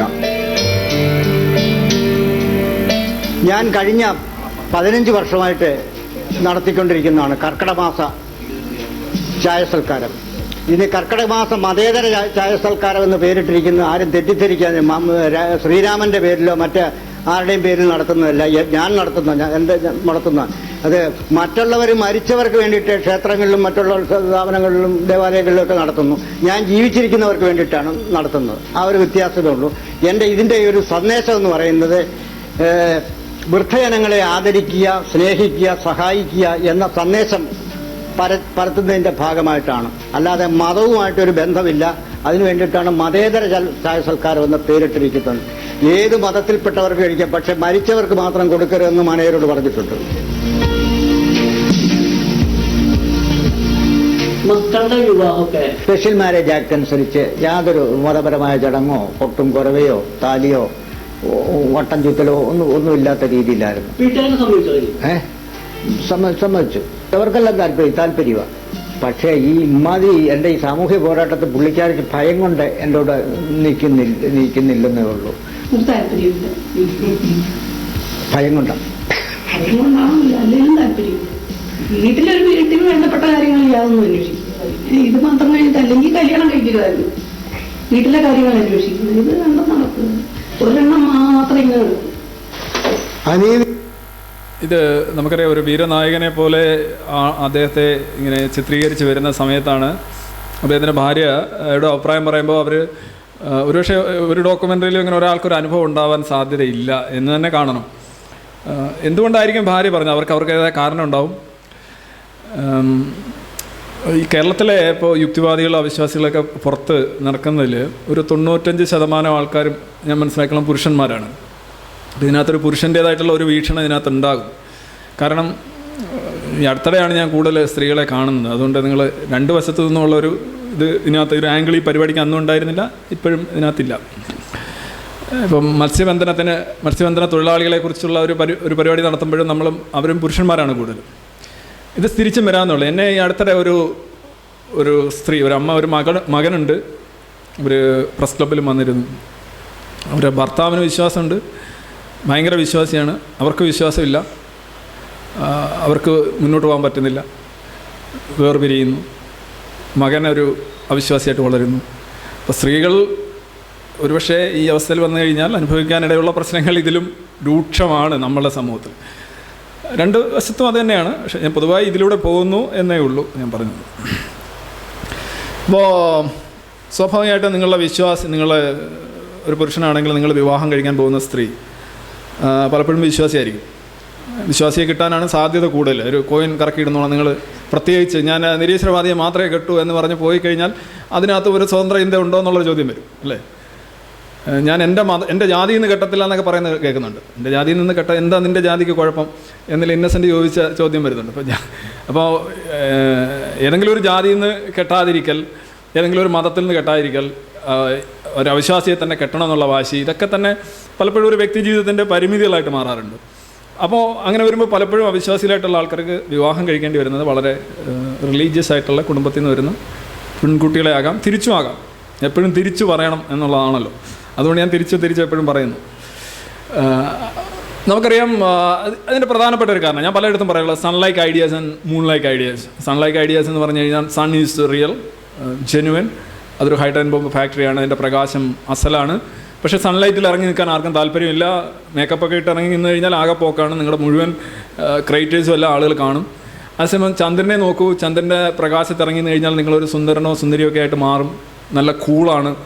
പക്ഷേ ചന്ദ്രപ്രകാശം എന്ന് പറയുന്നത് അസൽ പ്രകാശമല്ല, അതൊരു റിഫ്ലക്റ്റഡ് ലൈറ്റാണ്, അത് വ്യാജമാണ്. പക്ഷേ ആളുകൾക്ക് എപ്പോഴും നുണകളിൽ ജീവിക്കാനും അർത്ഥസത്യങ്ങളിൽ അഭിരമിക്കാനുമായിട്ടുള്ള താല്പര്യമാണ് പലപ്പോഴും മതത്തെ കൂടുതൽ സ്വീകാര്യമാക്കുന്നത് എന്നാണ് ഞാൻ സൂചിപ്പിച്ചത്. അതാണ് സൺലൈക്ക് ഐഡിയാസ്. സൂര്യൻ സത്യമാണ്, സൂര്യപ്രകാശവും സത്യമാണ്. ഈ നമ്മുടെ സമൂഹത്തിൽ നമ്മൾ ഇപ്പോഴൊരു വ്യത്യാസമുണ്ട് കേട്ടോ. ഇപ്പോൾ ഇത്രയുള്ള ഒരു ആർജവൊന്നും ഞാനൊരു 5 വർഷത്തിന് മുമ്പ് ഈ പണി തുടങ്ങുന്നതിന് മുമ്പ് ഞാനിങ്ങനെ അത്ര ആളുകളൊന്നും കണ്ടിട്ടില്ല. ഇപ്പോൾ ഒരുപാട് ആളുകളുണ്ട്. ഓൺലൈനൊക്കെ വന്നതിന് ശേഷം, ബൽറാം പറഞ്ഞതിന് ശേഷം മീൻസ് 10,000 ആളുകൾ. അവരെല്ലാം പക്ഷേ ഇൻവിസിബിളാണ്. Something like atmosphere. കാണാനൊന്നുമില്ല, പക്ഷേ സംഗതി ഉണ്ട്. വിമാനമൊക്കെ പറക്കുന്ന അറ്റ്മോസ്ഫിയർ ഉണ്ടായിട്ടാണ് അല്ലേ. അപ്പം ഈ ആളുകൾ ഇൻവിസിബിൾ ആയിട്ടിരിക്കുകയാണ്. അന്ന് ഞാൻ കോഴിക്കോട് വെച്ചും പറഞ്ഞ റാൽഫ് വാൾഡോ എലിസൺ, അദ്ദേഹത്തിൻ്റെ ഇൻവിസിബിൾ മാൻ എന്ന് പറയുന്നൊരു പുസ്തകം. അമേരിക്കയിൽ എങ്ങനെയാണ് ബ്ലാക്ക് ഇൻവിസിബിൾ ആകുന്നത്. ബ്ലാക്ക് ഇൻവിസിബിൾ ആകുക എന്ന് പറയുമ്പോൾ നിങ്ങൾ സോഷ്യലി അവരെ റെക്കഗ്നൈസ് ചെയ്യാൻ വിസമ്മതിക്കുകയാണ്. You don't want to recognise them. Social status കൊടുക്കുന്നില്ല. അപ്പോൾ ഉദാഹരണമായിട്ടൊരു ഇപ്പോൾ പണ്ടൊക്കെ ഒരു ഈ യുക്തിവാദികളെ ഒരു ലേഖനം എഴുതാനോ ഒരു ചർച്ചയ്ക്കോ അല്ലെങ്കിൽ അങ്ങനെയുള്ള സമൂഹത്തിൻ്റെ മുൻ സദസ്സുകൾ ഒരു ഇലക്ഷൻ നിൽക്കാൻ പോലും പറ്റില്ല. ഇപ്പോൾ ബൽറാം ഇലക്ഷന് നിൽക്കാൻ ഒരുങ്ങിയപ്പോൾ ആളുകൾ പറഞ്ഞു നമ്മൾ ബൽറാം ഒരു സ്വതന്ത്ര ചിന്തകനാണെന്ന് പോലും ആരും അറിയാൻ പാടില്ല എന്ന് മാത്രമല്ല നമ്മൾ പിന്തുണ പ്രഖ്യാപിക്കാൻ പോലും പാടില്ല. യുക്തിവാദികളും സ്വതന്ത്ര ചിന്തരും ഒക്കെ പിന്തുണയ്ക്കുന്ന കാൻഡിഡേറ്റ് എന്ന് പറയുന്ന ഒറ്റ ഇത് മതി ഇദ്ദേഹം പൊട്ടാൻ എന്ന് പറയുക മാത്രമല്ല അതിൽ ആഴത്തിൽ വിശ്വസിച്ച് പ്രവർത്തിക്കുകയും ചെയ്തു എന്നുള്ളതാണ്. അപ്പോൾ ഇദ്ദേഹത്തിൻ്റെ ബ്ലാക്ക് ക്യാരക്ടർ ഇദ്ദേഹം പറയുന്നത്, ഇദ്ദേഹം ഒരു അണ്ടർഗ്രൗണ്ട് കെട്ടിടത്തിൻ്റെ ഒരു അണ്ടർഗ്രൗണ്ട് താഴെയുള്ള ഒരു സെല്ലാറിലാണ് ഇദ്ദേഹം ഇരിക്കുന്നത്. ഇദ്ദേഹം ഒരു ക്രിമിനൽ കുറ്റം ചെയ്തിട്ട് ഒളിച്ചിരിക്കുകയാണ് പോലീസിനെ പേടിച്ച്. കറുത്തവരോട് അമേരിക്കൻ പോലീസ് വളരെ വന്യമായാണ് പെരുമാറുന്നത്. എന്നിട്ട് അദ്ദേഹം പറയുന്നു, ഞാൻ വേണ്ടാത്തവനാണ്, എനിക്ക് സമൂഹത്തിൻ്റെ മുഖ്യധാരയിൽ സ്ഥാനമില്ല, എന്നെ കാണുന്നില്ല ആളുകൾ, ഐ ആം ഇൻവിസിബിൾ. H.G. വെൽസിൻ്റെ ഇൻവിസിബിൾ മാൻ അല്ല. അപ്പോൾ അദ്ദേഹം ഈ പുറത്തൂടെ പോകുന്ന വൈദ്യുതി ലൈനുകളിൽ നിന്ന് വൈദ്യുതി ടാപ്പ് ചെയ്ത് മോഷ്ടിച്ചിട്ട് ഈ മുറികളിലേക്ക് എത്തിച്ചിട്ട് ഒരു 1000കണക്കിന് ലൈറ്റുകൾ, ബൾബുകൾ ആ മുറിയിൽ കൊണ്ടുവന്നിട്ട് ഇതെല്ലാം ഒരുമിച്ച് കത്തിച്ചിട്ട് അദ്ദേഹം പറയുന്നു, ഓ എന്ത് പ്രകാശം, ഇപ്പോൾ എന്നെ കാണാൻ പറ്റുന്നില്ലേ എന്ന് അദ്ദേഹം സ്വയം ചോദിക്കുന്നുണ്ട്. എങ്ങനെയാണ് നിങ്ങൾ സാമൂഹ്യപരമായിട്ട് അദൃശ്യനായിത്തീരുന്നത്? ഇത് ഇത്രത്തോളം ഇല്ലെങ്കിലും പലപ്പോഴും നമ്മൾ ഒരു മതവിമർശനവും അല്ലെങ്കിൽ വിശ്വാസമൊക്കെ പറയുകയും അതിനുവേണ്ടി നിലകൊള്ളുകയും ചെയ്യുന്ന ആളുകളെ കാണാനില്ല എന്നുള്ള അവസ്ഥ ഇപ്പോൾ മാറുന്നുണ്ട്. പക്ഷേ ഉണ്ടായിരുന്നു എന്നാണ് ഞാൻ മനസ്സിലാക്കുന്നത്. You become invisible. You may be a big player, പക്ഷേ നിങ്ങളെ ഒന്നും കാണാനുണ്ടാവില്ല. പലരും ഒക്കെ വിളിച്ച് പറയുന്നുണ്ട്. ആദ്യം ഒരു കോൾ എനിക്ക് കിട്ടുന്നത് ഒരാളുടെ നിന്ന് കിട്ടുമ്പോൾ ഞാൻ പലപ്പോഴും അവരെ സംസാരിച്ചങ്ങ് ഒരു അണ പൊട്ടുന്നത് പോലെ അങ്ങ് പറയുകയാണ്, സൊറേ എന്ന് പറഞ്ഞ് തുടങ്ങുകയാണ്. അറിയാം, അത്രയ്ക്ക് അവർ സംടൈംസ് ഒരാളെ കാണുന്നു, ഒരാളോട് പറയുന്നു, എനിക്കത് എക്സ്പ്രസ് ചെയ്യാൻ പറ്റില്ല. ആദ്യത്തെ കോളുകളൊക്കെ പലപ്പോഴും സ്ഫോടനാത്മകമായിട്ടുള്ള കാര്യം പുറത്ത് പറയാൻ പറ്റുന്നില്ല, പ്രത്യേകിച്ചും ഗൾഫ് രാജ്യങ്ങളിലൊക്കെ വരുന്ന കോളുകൾ. അപ്പോൾ നമ്മൾ ഈ എന്തുകൊണ്ടാണ് പല പഴയ യുക്തിവാദി നേതാക്കളെല്ലാം നോക്കുകയാണെങ്കിൽ അവരുടെ കുടുംബത്തിലൊക്കെ അവർ അത്ര വിജയകരമല്ല. ഇതൊക്കെ ഫാക്ട്സാണ് ഞാൻ പറയുന്നത്. എനിക്കറിയാവുന്ന ആളുകൾ മിക്കവാറും നോക്കുമ്പോൾ ഒന്നുകില്ല അവരുടെ വീട്ടിൽ, ഞാൻ പറയുന്നു ഫ്രം എ മെയിൽ ആംഗിളൈസ്, വൈഫ്, മക്കൾ, ബന്ധുക്കൾ, ഇവരാരും തന്നെ ഇവരെ അംഗീകരിക്കാറില്ല. ഒരു സോഷ്യൽ അല്ലെങ്കിൽ ഫാമിലിയിൽ ഒരു അക്സെപ്റ്റൻസ് കിട്ടാറില്ല. അവർ ഒറ്റപ്പെടാറുണ്ട്. സമൂഹത്തിൽ എങ്ങനെയാണോ ഒറ്റപ്പെടുന്നത് അതേപോലെ കുടുംബത്തിനുള്ളിൽ ഒറ്റപ്പെടുന്നു. കുടുംബത്തിനുള്ളിൽ ഒരാൾ ഒറ്റപ്പെടുമ്പോൾ, സപ്പോസ് ഒരു പുരുഷനാണെങ്കിൽ അയാൾക്ക് എന്താ ചെയ്യാൻ കഴിയുക? അയാൾക്ക് ചെയ്യാൻ കഴിയുക അയാൾക്ക് അയാളുടെ വൈഫിനെയോ അല്ലെങ്കിൽ അയാളുടെ കുട്ടികളെയോ അല്ലെങ്കിൽ വൈഫാണെങ്കിൽ അയാളുടെ ഹസ്ബൻഡിനെയോ ഒക്കെ ഒരു ഡയലോഗ്. ഈ ഡയലോഗ് എന്ന് പറയുന്നത് നമ്മുടെ സമൂഹത്തിൽ ഇല്ലാത്തതുപോലെ തന്നെ കുടുംബത്തിലുമില്ല. ഈ ഡയലോഗ്, മതം സംബന്ധിച്ചുള്ള ഡയലോഗുകൾ ആദ്യത്തെ മുഹൂർത്തത്തിൽ തന്നെ റദ്ദാക്കപ്പെടുന്നവയാണ്. അതാണ് പറയേണ്ട കേട്ടോ, നമുക്ക് വേറെ എന്തെങ്കിലും സംസാരിക്കാം, ആ വിഷയം നമ്മൾ പറയണ്ട. നിങ്ങളുടെ ഹിമാലയൻ തെളിവുകളും നിങ്ങളുടെ വളരെ യുക്തിഭദ്രമായിട്ടുള്ള വാദങ്ങളുമെല്ലാം ഒരൊറ്റ നിമിഷം കൊണ്ട് ഒരു ബലൂൺ പൊട്ടുന്നത് പോലെ ഇല്ലാതാകുകയാണ്. നമ്മൾ അക്കാര്യം ഒഴിച്ച് ബാക്കിയൊക്കെ നമുക്ക് സംസാരിക്കാം. പറയാം, നമുക്ക് വേണേൽ എന്ത് വേണമെങ്കിലും നമുക്ക് ഫെമിനിസം സംസാരിക്കാം, നമുക്ക് ഇറാഖിൽ ഏത് ഗ്രൂപ്പിനാണ് മേൽക്കൈ അത് വേണേൽ നമുക്ക് സംസാരിക്കാം, നമുക്ക് റോജർ ഫെഡററും ജോക്കോവിച്ചുമായിട്ടുള്ള ഒരു ബലാബലം നമുക്ക് എന്ത് സംസാരിക്കാം. പക്ഷേ ഇതൊരു നെഗോഷ്യബിൾ അല്ലാത്ത, നെഗോഷ്യബിൾ ഇൻസ്ട്രുമെൻറ്റ് ആക്ടിന് പുറത്ത് നിൽക്കുന്ന ഒരു സാധനമാണ് എന്നുള്ള രീതിയിലാണ്. അപ്പോൾ പല ആൾക്കാരും കണ്ടെത്തുന്ന ഒരു സാധനം അറിയോ, എൻ്റെ ഭാര്യയ്ക്ക് അല്ലെങ്കിൽ എൻ്റെ ഭർത്താവിന് അല്ലെങ്കിൽ എൻ്റെ മക്കൾക്ക് അവർക്ക് ഭയങ്കര സെൽഫിഷ്നെസ്സാണ്, ഈഗോ സെൻട്രിക് ആയിട്ടുള്ള ആൾക്കാരാണ്. അതുകൊണ്ടാണ് ഞാൻ പറയുന്ന കാര്യങ്ങളൊന്നും അവരിങ്ങോട്ട് ചെവി കൊടുക്കാത്തത്. പിന്നെ മറ്റൊന്ന്, അവർ ആശ്രയിച്ച് ജീവിക്കാൻ, സ്വതന്ത്ര ഇന്ത്യയുടെ ഏറ്റവും വലിയൊരു വിഷയം എന്ന് പറഞ്ഞു കഴിഞ്ഞാൽ സ്വന്തം നിലയിൽ നിൽക്കുക, സ്വന്തം നിലയിൽ ചിന്തിക്കുക എന്നുള്ള, അവർക്ക് അതിനൊന്നും താല്പര്യമില്ല എന്ന് നമ്മൾ ഒരു ഈസി സൊല്യൂഷനായിട്ട് പലയിടത്തും കാണുന്ന ഈ ഭാര്യ സായിബാബയുടെ അടുത്ത് പോയിന് ശമ്പളം കൊണ്ടുവരുന്ന പൈസ എടുത്തുകൊണ്ടുവന്ന് യുക്തിവാദിയായ ഭർത്താവ് ഭാര്യ സായിബാബയുടെ അടുത്ത് പോയിന് ഭാര്യയുമായിട്ട് അടിയുണ്ടാക്കി, ഭാര്യ അടിച്ചിട്ട് ഒരു ദിവസം എന്നെ വിളിച്ച ഒരാളുണ്ട്. ഞാൻ സ്വാഭാവികമായിട്ടും പുള്ളിയുടെ ഭാഗത്തെ തെറ്റുകളും കാര്യങ്ങളൊക്കെ ചൂണ്ടിക്കാണിച്ചു. പക്ഷേ അയാളിപ്പം അതൊന്നും ചെയ്യാറില്ല. അത് പുള്ളി കുറേ കാര്യങ്ങൾ തിരിച്ചു. പക്ഷേ പുള്ളിയുടെ ആദ്യത്തെ ഇമ്മീഡിയറ്റ് റിയാക്ഷൻ എന്ന് പറഞ്ഞു കഴിഞ്ഞാൽ, ഞാൻ അധ്വാനിച്ചു കൊണ്ടുവരുന്ന പൈസ ഇങ്ങനെ കൊണ്ടുവന്ന് ഈ മാർഗത്തിൽ ചിലവഴിക്കുന്നു. നീ വേണേൽ ആഹാരം വാങ്ങിച്ചു കഴിച്ചു, നീ ആഭരണം വാങ്ങിച്ചോളൂ, നീ കുട്ടികൾക്ക് കൊടുത്തോളൂ, പക്ഷേ നീ എന്തിന് ഇങ്ങനെ ഇതേ കണക്കുള്ള ഫ്രോഡുകൾക്ക് കൊണ്ട് കൊടുക്കുന്നു എന്ന് ചോദിച്ചാണ് അടിയായത്. മറ്റൊന്നത്, പോപ്പുലർ റീസണിങ്ങിൽ അവർ ഇൻഫ്ലുവൻസർ ആവും അല്ലേ. ചാന്നാർ ലഹളയുടെ കാര്യത്തിലൊക്കെ പറഞ്ഞോണം, ആദ്യമായി ഈ ബ്രസ്റ്റ് മുലക്കച്ചയും കെട്ടി വന്ന ചാന്നാർ യുവതികളെ ജനക്കൂട്ടം കളിയാക്കിയപ്പോൾ അവർ ഇത് ഊരിക്കളഞ്ഞിട്ട് അവരുടെ കൂടെ കൂടുകയും ചെയ്തു എന്ന് പറയുന്നുണ്ട്. അപ്പോൾ ചുറ്റുമുള്ള ആളുകൾ എന്ത് പറയുന്നു എന്നുള്ളതിനെ നമ്മളെ വളരെയധികം സ്വാധീനിക്കും. ഇത് തന്നെയാണ് നമ്മൾ ഈ ഓഡിയൻസിൻ്റെ ഒരു ഒപ്പീനിയൻ എടുക്കാറുണ്ട്. നമ്മൾ ഈ TV ഷോയിലൊക്കെ എത്ര വിഡിതമാണെങ്കിലും 60% പേര് അംഗീകരിച്ച് കഴിഞ്ഞാൽ നമ്മൾ ശരി എന്നാൽ അത് ലോക്ക് ചെയ്യാൻ പറയും ആൻസർ. അങ്ങനെയാണ് നമ്മുടെ ബ്രെയിൻ ഡെവലപ്പ് ചെയ്തിട്ടുള്ളത്. മറ്റൊന്ന്, നമ്മൾ കരുതും എൻ്റെ ഭാര്യയ്ക്ക് എൻ്റെ മക്കൾക്കൊന്നും ഒരു സോഷ്യൽ കമ്മിറ്റ്മെൻ്റ് ഒന്നുമില്ല, അവർ ചുമ്മാ ഇങ്ങനെ ഈ നുണ കുട്ടടി അല്ലെങ്കിൽ പത്രം അതൊക്കെ കൊണ്ടാണ് അവർ ഇങ്ങനെ നിൽക്കുന്നത്. അല്ലെന്നുണ്ടെങ്കിൽ അവർ ഞാൻ പറയുന്നത് മനസ്സിലാക്കേണ്ടത്, ഞാൻ ശാസ്ത്രമാണ് പറയുന്നത്, അതാണ് ഇതാണ്.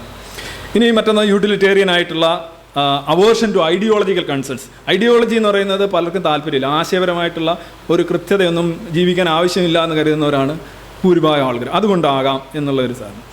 ഇനി മറ്റൊന്നുള്ളത്, ഈ യുക്തിവാദം എന്ന് പറയുന്ന ഒരിക്കലും ആദായമില്ലാത്ത, അവസരമില്ലാത്ത, പൊലിമയില്ലാത്ത ഒരു സാധനമാണ്. എൻ്റെ ഭർത്താവ് അല്ലെങ്കിൽ എൻ്റെ ഭാര്യ ഒരു ജ്യോതിഷി ആയിരുന്നുവെങ്കിൽ എന്തുമാത്രം ആളുകളാകുമായിരുന്നു. എനിക്ക് കസേര ഒരുപാട് ഇറക്കി വെക്കേണ്ടി വരുമായിരുന്നു എൻ്റെ വീട്ടിൽ മുന്നിൽ. എന്നെ മറ്റേ തങ്കമ്മയും രത്നമ്മയൊക്കെ എന്നോട് ചോദിക്കരുത്, നിൻ്റെ ഭർത്താവിനെ ഒന്ന് കാണാൻ വരണം, എപ്പോഴാണ് സമയം കിട്ടുന്നത്, നീ ഒന്ന് പറഞ്ഞ് ശരിയാക്കുമോ. പക്ഷേ ഇപ്പോൾ ഒരു യുക്തിവാദി എന്ന് പറയുമ്പോൾ സ്വാഭാവികമായിട്ട് ഇത്തരം സാധ്യതകളെല്ലാം പോകുന്നത് മാത്രമല്ല, എവിടെ പോകുമ്പോഴും നിൻ്റെ ഇന്നാരല്ലേ എന്നുള്ള ചോദ്യം വരുന്നു. അപ്പോൾ അവർ പലപ്പോഴും എന്താണ്, പോപ്പുലർ അപ്രൂവൽ കിട്ടാത്ത ഒരു സാധനം, പുറത്ത് സ്വീകാര്യത കിട്ടാത്ത, ഞാൻ പറയില്ല, ഈ ഫാമിലി എന്ന് പറയുന്ന സാധനം തന്നെ ഈ സമൂഹത്തിൻ്റെ ഒരു മൈക്രോകോസമാണ്. അതായത് നമ്മളൊരു സമുദ്രത്തെ എങ്ങനെയാണ് ഒരു കൈക്കുമ്പിളിൽ ഒതുക്കുന്നത്, അതുപോലെയാണ് ഈ സമൂഹത്തെ നമ്മൾ ഫാമിലിയിൽ നിങ്ങൾ വിജയിച്ചാൽ most of the times you will win out side. ഫാമിലിയിൽ പരാജയപ്പെട്ടാലും നിങ്ങൾക്ക് പുറത്ത് വിജയിക്കാം, അത് വേറെ കാര്യം. പക്ഷേ ഫാമിലിയിൽ വിജയിക്കുന്ന ഒരാൾക്ക് the chances are more to succeed outside. ഇതൊക്കെയാണ് നമ്മൾ സൈറ്റഡ് ആയിട്ടുള്ള കാരണങ്ങൾ. പക്ഷേ ഇതൊക്കെയാണോ ശരിയായ കാരണം, ഇങ്ങനെയാണോ നമ്മളിതിനെ വിലയിരുത്തേണ്ടത് എന്നുള്ളൊരു ചോദ്യമാണ് ഞാൻ ഉന്നയിച്ചത്. അപ്പം പലപ്പോഴും ഈ വിശ്വാസത്തിലേക്ക് പോകുന്നത് എങ്ങനെയാണ് നമുക്കറിയാം. പലരും അത്താണി ആശ്വാസം, പല തിയറീസ് ഉണ്ട്. പലപ്പോഴും ഒരു ഉത്തരത്തിന് വേണ്ടിയാണ്. ഈ ഉത്തരം എന്ന് പറഞ്ഞു കഴിഞ്ഞാൽ ഒരു ഉത്തരമില്ലായ്മയേക്കാൾ നല്ലതാണ് എന്തെങ്കിലും ഒരു ഉത്തരം മതി, കാക്രി പൂക്രി ഒരു ഉത്തരം മതി, ആ ഉത്തരത്തിൽ ആരാധിച്ചുകൊണ്ട് ജീവിക്കുക. അപ്പോൾ ആളുകളുടെ ചിന്താപരമായിട്ടുള്ളൊരു ബയസ് ഉണ്ട്, സെറിബ്രൽ ആയിട്ടുള്ള ഒരു ബയസ് ഉണ്ട്, ഒരു കൺഫർമേഷൻ ബയസ് ഉണ്ട്. സ്വാഭാവികമായിട്ടും ആളുകൾ ഇത്തരം വിശ്വാസങ്ങളിലേക്ക് പോകാനായിട്ടുള്ള ഒരു മസ്തിഷ്ക പരത സോഷ്യലായിട്ടും സെറിബ്രലായിട്ടും ഉണ്ട് എന്നുള്ള കാര്യം നമ്മൾ ആദ്യം തിരിച്ചറിയാം. അപ്പോൾ അതുകൊണ്ട് മാത്രമല്ല, കാരണം കണ്ടെത്തുന്നതിൽ ഇപ്പോൾ സപ്പോസ് ഒരു പുരുഷനും ഒരു ഭാര്യ ഭർത്താവ് ബന്ധത്തിലാണെങ്കിൽ അവർ എന്തെങ്കിലും ഒരു കാരണമാണ്, എന്തുകൊണ്ടാണ് ഞാൻ ഇങ്ങനെ ആയിപ്പോയത്. നമുക്ക് പലപ്പോഴും പറയേണ്ടത്, ഞാൻ ഇങ്ങനെ ആയിപ്പോയത് എൻ്റെ നാട് ശരിയല്ല, നാട്ടിലെല്ലാം ഭയങ്കര അന്ധവിശ്വാസങ്ങളും അതും ഇതൊക്കെ ആയതുകൊണ്ട് ഞാൻ ഇങ്ങനെ ആയിപ്പോയി. ചില പറയും, എൻ്റെ ഓഫീസിലെല്ലാവരും എനിക്കെതിരെ പണിഞ്ഞുകൊണ്ടിരിക്കുകയാണ്, അവർക്കൊന്നും ഒരു ഇതുമില്ല, അതുകൊണ്ടാണ് ഇങ്ങനെ ആയിപ്പോയി. ചില പറയും, എൻ്റെ എൻ്റെ നക്ഷത്രങ്ങൾ ഇങ്ങനെ ആയിപ്പോയി. ഒരു കാരണം വേണം. ഇങ്ങനെ ഓരോരോ കാരണങ്ങൾ കണ്ടെത്തുന്നതിനിടയിൽ അവസാനം അവർ പറയും, ഇവിടെ മുഴുവൻ പ്രശ്നങ്ങൾക്കും കാരണം നിങ്ങളുടെ ഈ മുടിഞ്ഞ യുക്തിവാദമാണ്. ഒരു കാരണം കണ്ടെത്തി, എന്തെങ്കിലും കാരണം വേണമല്ലോ, പലപ്പോഴും കാരണം അതാവണമെന്നില്ല, നമുക്ക് ഫോൾസ് ആയിട്ടുള്ള കാരണങ്ങൾ ഉണ്ടാകുക എന്നുള്ള മനുഷ്യ സഹജമായിട്ടുള്ള ഒരിതാണ്. പിന്നെ മറ്റൊന്നെന്ന് പറഞ്ഞു കഴിഞ്ഞാൽ, ഞാൻ അന്ന് പറഞ്ഞതാണ് the problem of time and space. എപ്പോഴും നിങ്ങളുടെ ബന്ധുവിന്, പങ്കാളിക്ക് അവർക്ക് കിട്ടേണ്ടുന്ന സ്ഥാനവും സമയവും, അത് വളരെ ഇമ്പോർട്ടൻ്റ് കാര്യം. സമയമെന്ന് പറഞ്ഞു കഴിഞ്ഞാൽ പലപ്പോഴും ഇങ്ങനെ ഇറങ്ങി നടക്കുന്ന ആൾക്കാർ അവരധികം, ഇപ്പോൾ തന്നെ സുമനൻ സാറിൻ്റെ കാര്യത്തിൽ അദ്ദേഹത്തിൻ്റെ വൈഫ് പറഞ്ഞ കാര്യം, നാട്ടുകാർക്ക് പ്രയോജനം ഉണ്ടായിരിക്കും, പക്ഷേ എനിക്കും മക്കൾക്കും പ്രയോജനമൊന്നുമില്ല എന്നാണ് പറഞ്ഞത്. പച്ചയ്ക്ക് പറഞ്ഞാണ്. അപ്പോൾ അവരങ്ങനെ പറയണമെങ്കിൽ അവർക്ക് സ്വാഭാവികമായിട്ടും പുകഞ്ഞുകൊണ്ടിരുന്ന ഒരു ഇത് തന്നെ ആയിരിക്കും. അവസാനം ഇത്ര പരസ്യമായിട്ടൊക്കെ അങ്ങനെ ഒരു അല്പം പ്രൊട്ടക്റ്റീവായിട്ട് സംസാരിക്കുകയാണ് സാധാരണ പതിവ്. പക്ഷെ അത്രയ്ക്ക് അവർക്ക് ദേഷ്യം ഉണ്ടായിരുന്നു എന്നുള്ളതാണ് ഇവിടെ കാണുന്നത്. അപ്പം ടൈം ആൻഡ് സ്പേസ് നമ്മൾ പലപ്പോഴും ഈ ഇത്തരം രംഗത്തുള്ളവർ കുടുംബത്തിലേക്ക് മാറ്റിവെക്കുന്നതിൽ കാര്യത്തിൽ പലപ്പോഴും അത്ര വിജയിക്കാറില്ല എന്നുള്ളതിൻ്റെ ഒരു സൂചനയാണ്. പഴയ കാലം. പക്ഷേ ഇപ്പോഴത്തെ നമ്മുടെ മഴവില്ലിനെ പോലെയൊക്കെയുള്ള ആളുകളുണ്ട്. നമ്മുടെ നാസർ മഴവില്ല്, അദ്ദേഹമൊക്കെ ദിവസവും ഒരു ആഴ്ച 2 ടൂറൊക്കെയാണ് പോകുന്നത്. പോയിട്ട് ഹിമാലയത്തിലും ഗോകർണത്തിലുമൊക്കെ പോയിട്ട് ഇങ്ങനെ ഫോട്ടോകളുമൊക്കെ ആയിട്ട് വളരെ അടിപൊളി മഴവില്ല് പോലെയുള്ള ജീവിതങ്ങൾ. അതാ ഒരു പക്ഷേ കഴിഞ്ഞ ഒരു 5 വർഷത്തിനുള്ളിൽ ഇത്തരം നിലപാടുകളുള്ളവർക്ക് ഫാമിലി ലൈഫിനോട് കാണിക്കുന്ന അവരുടെ ഒരു നിലപാടിലുള്ള വലിയ മാറ്റമാണ്. എ കെയറിങ് ഫോർ, അതൊരു തിരിച്ചറിവാണ്. ഞാൻ ഈ മുമ്പേ പറഞ്ഞ ആ സ്ലൈഡിൽ പറഞ്ഞ കാരണങ്ങളിൽ അല്ല ശരിയെന്ന് മനസ്സിലാക്കിക്കൊണ്ട് കുറേ കൂടെ പ്രായോഗികമായ സമീപനങ്ങളിലേക്ക് അവർ വരുന്നതാണ്. ഇതിൻ്റെ കുറച്ച് കാര്യങ്ങൾ ഞാൻ അന്ന് പറഞ്ഞതിൻ്റെ തന്നെയാണ്. To be rational to yourself. നിങ്ങളെ ചുമക്കാനുള്ള ബാധ്യത ആർക്കും ഇല്ല. അതാണ് ആദ്യമായിട്ട് മനസ്സിലായത്. ഇപ്പോൾ നിങ്ങൾ ഒരു ഇന്ന വിശ്വാസം ഇന്ന രീതിയിലാണെന്ന് വെച്ചുകൊണ്ട് നിങ്ങളുടെ ഭാര്യയ്ക്കോ നിങ്ങളുടെ മക്കൾക്കോ അല്ലെങ്കിൽ നിങ്ങളുടെ ഭർത്താവിനോ അത് ചുമക്കേണ്ട യാതൊരു ബാധ്യതയില്ല. അവർ നിങ്ങളെ കേൾക്കാൻ കൂടിയുള്ള ബാധ്യത ഉണ്ടാവണമെന്നില്ല. അത് സോഷ്യലായിട്ടുള്ള grooming. Atheism calls for feminism, humanism and trust in gender equality. അപ്പോൾ നിങ്ങളുടെ അവിശ്വാസിയാണെങ്കിൽ യഥാർത്ഥത്തിൽ നിങ്ങളൊരു ഹ്യൂമനിസ്റ്റ് ആയിരിക്കണം. ഹ്യൂമനിസ്റ്റ് ആയിരിക്കണം എന്ന് പറയുമ്പോൾ തന്നെ നമ്മളുടെ സമൂഹത്തിൽ പ്രകടമായൊരു സാധനമുണ്ട്, ജെൻഡർ ഇൻഇക്വാലിറ്റി ഉണ്ട്. അപ്പോൾ ജെൻഡർ ഇൻഇക്വാലിറ്റി എന്ന് പറയുമ്പോൾ നിങ്ങളൊരു സ്വാഭാവികമായിട്ട് it is biased against women. അതെങ്ങനെ നിങ്ങളൊരു ഫെമിനിസ്റ്റ് ആകുമെന്ന് ചോദിച്ചു കഴിഞ്ഞാൽ നിങ്ങൾ ഒരു സ്ത്രീ ആണോ എന്ന് ഞാൻ ഇന്നലെ DC ബുക്സിൻ്റെ ഓഫീസിൽ പോയിരുന്നു. ഒരു എഡിറ്റോറിയൽ മീറ്റിങ്ങിൽ ഒരു റിസോഴ്സ് പേഴ്സണായിട്ട് പോയിരുന്നു. അപ്പോൾ ഞാൻ അവിടുത്തെ 2-3 പേരുമായിട്ട് ഞങ്ങളിങ്ങനെ ഒരു ചെറിയൊരു വീഡിയോ ചെയ്തുകൊണ്ടിരുന്നപ്പോൾ ഇങ്ങനെ സംസാരിച്ചുകൊണ്ടിരിക്കും. അപ്പോൾ ഈ ഫെമിനിസത്തിൻ്റെ ഇഷ്യൂ വന്നു. ഞങ്ങളൊരു ചെറിയ സ്റ്റുഡിയോയിൽ ഇരുന്നാണ് സംസാരിക്കുന്നത്.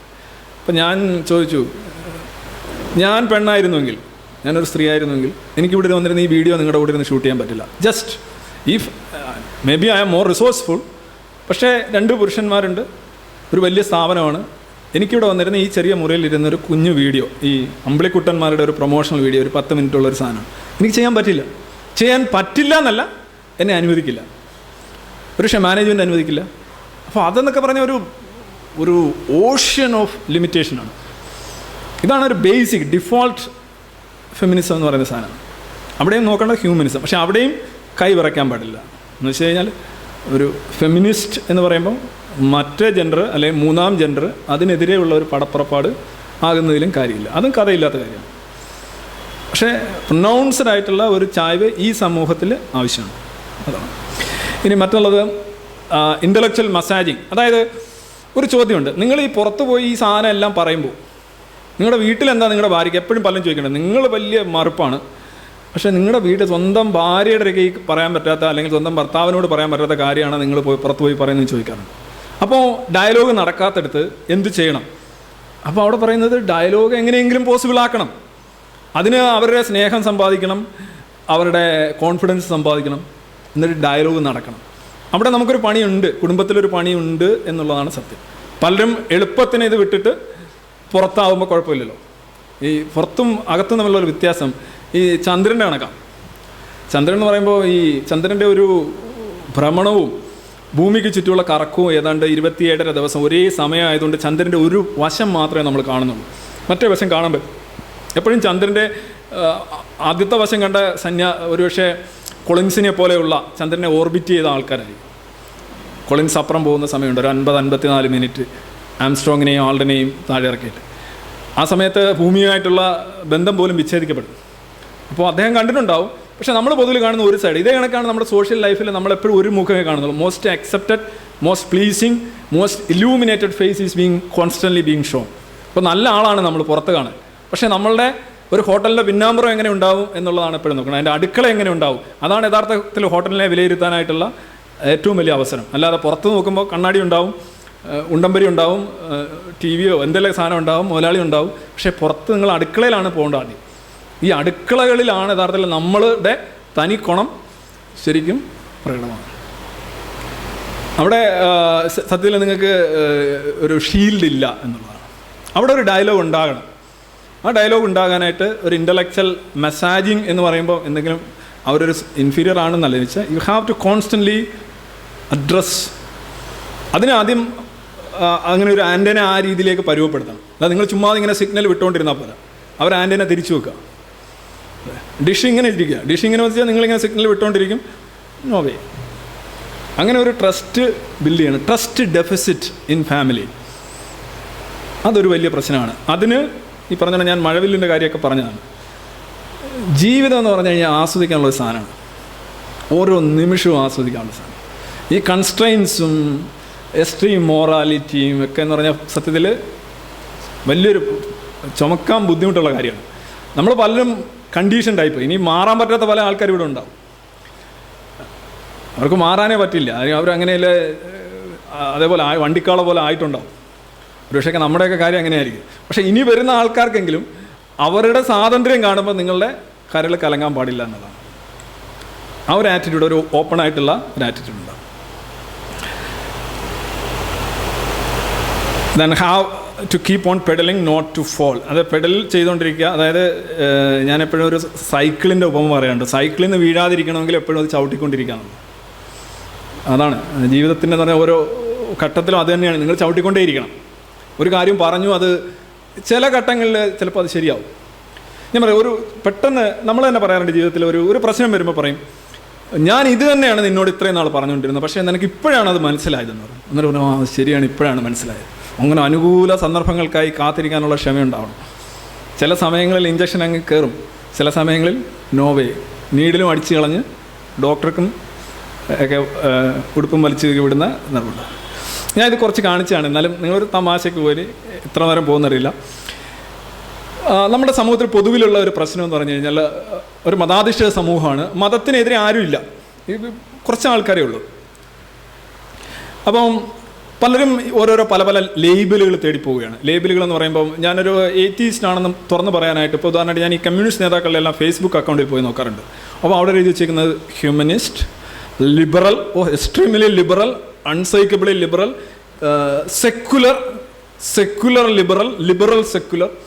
നിങ്ങൾക്കൊരാളുടെ ഇതിൽ പോലും എയ്ത്തീസ്റ്റ്, ഞാനൊരു നാസ്തികനാണെന്ന് പച്ചക്ക് എഴുതിയിരിക്കുന്ന ഞാൻ കണ്ടിട്ടില്ല. ഇനി ഉണ്ടെങ്കിൽ എനിക്ക് തരാൻ കേട്ടോ, I am always ready to correct myself, no problem. അപ്പോൾ ഇതാണ്, ഒരാൾ ചോദിക്കുകയാണ്, ഇപ്രാവശ്യം നിൻ്റെ വീട്ടിൽ പൊങ്കാല ഇടുന്നില്ലേ?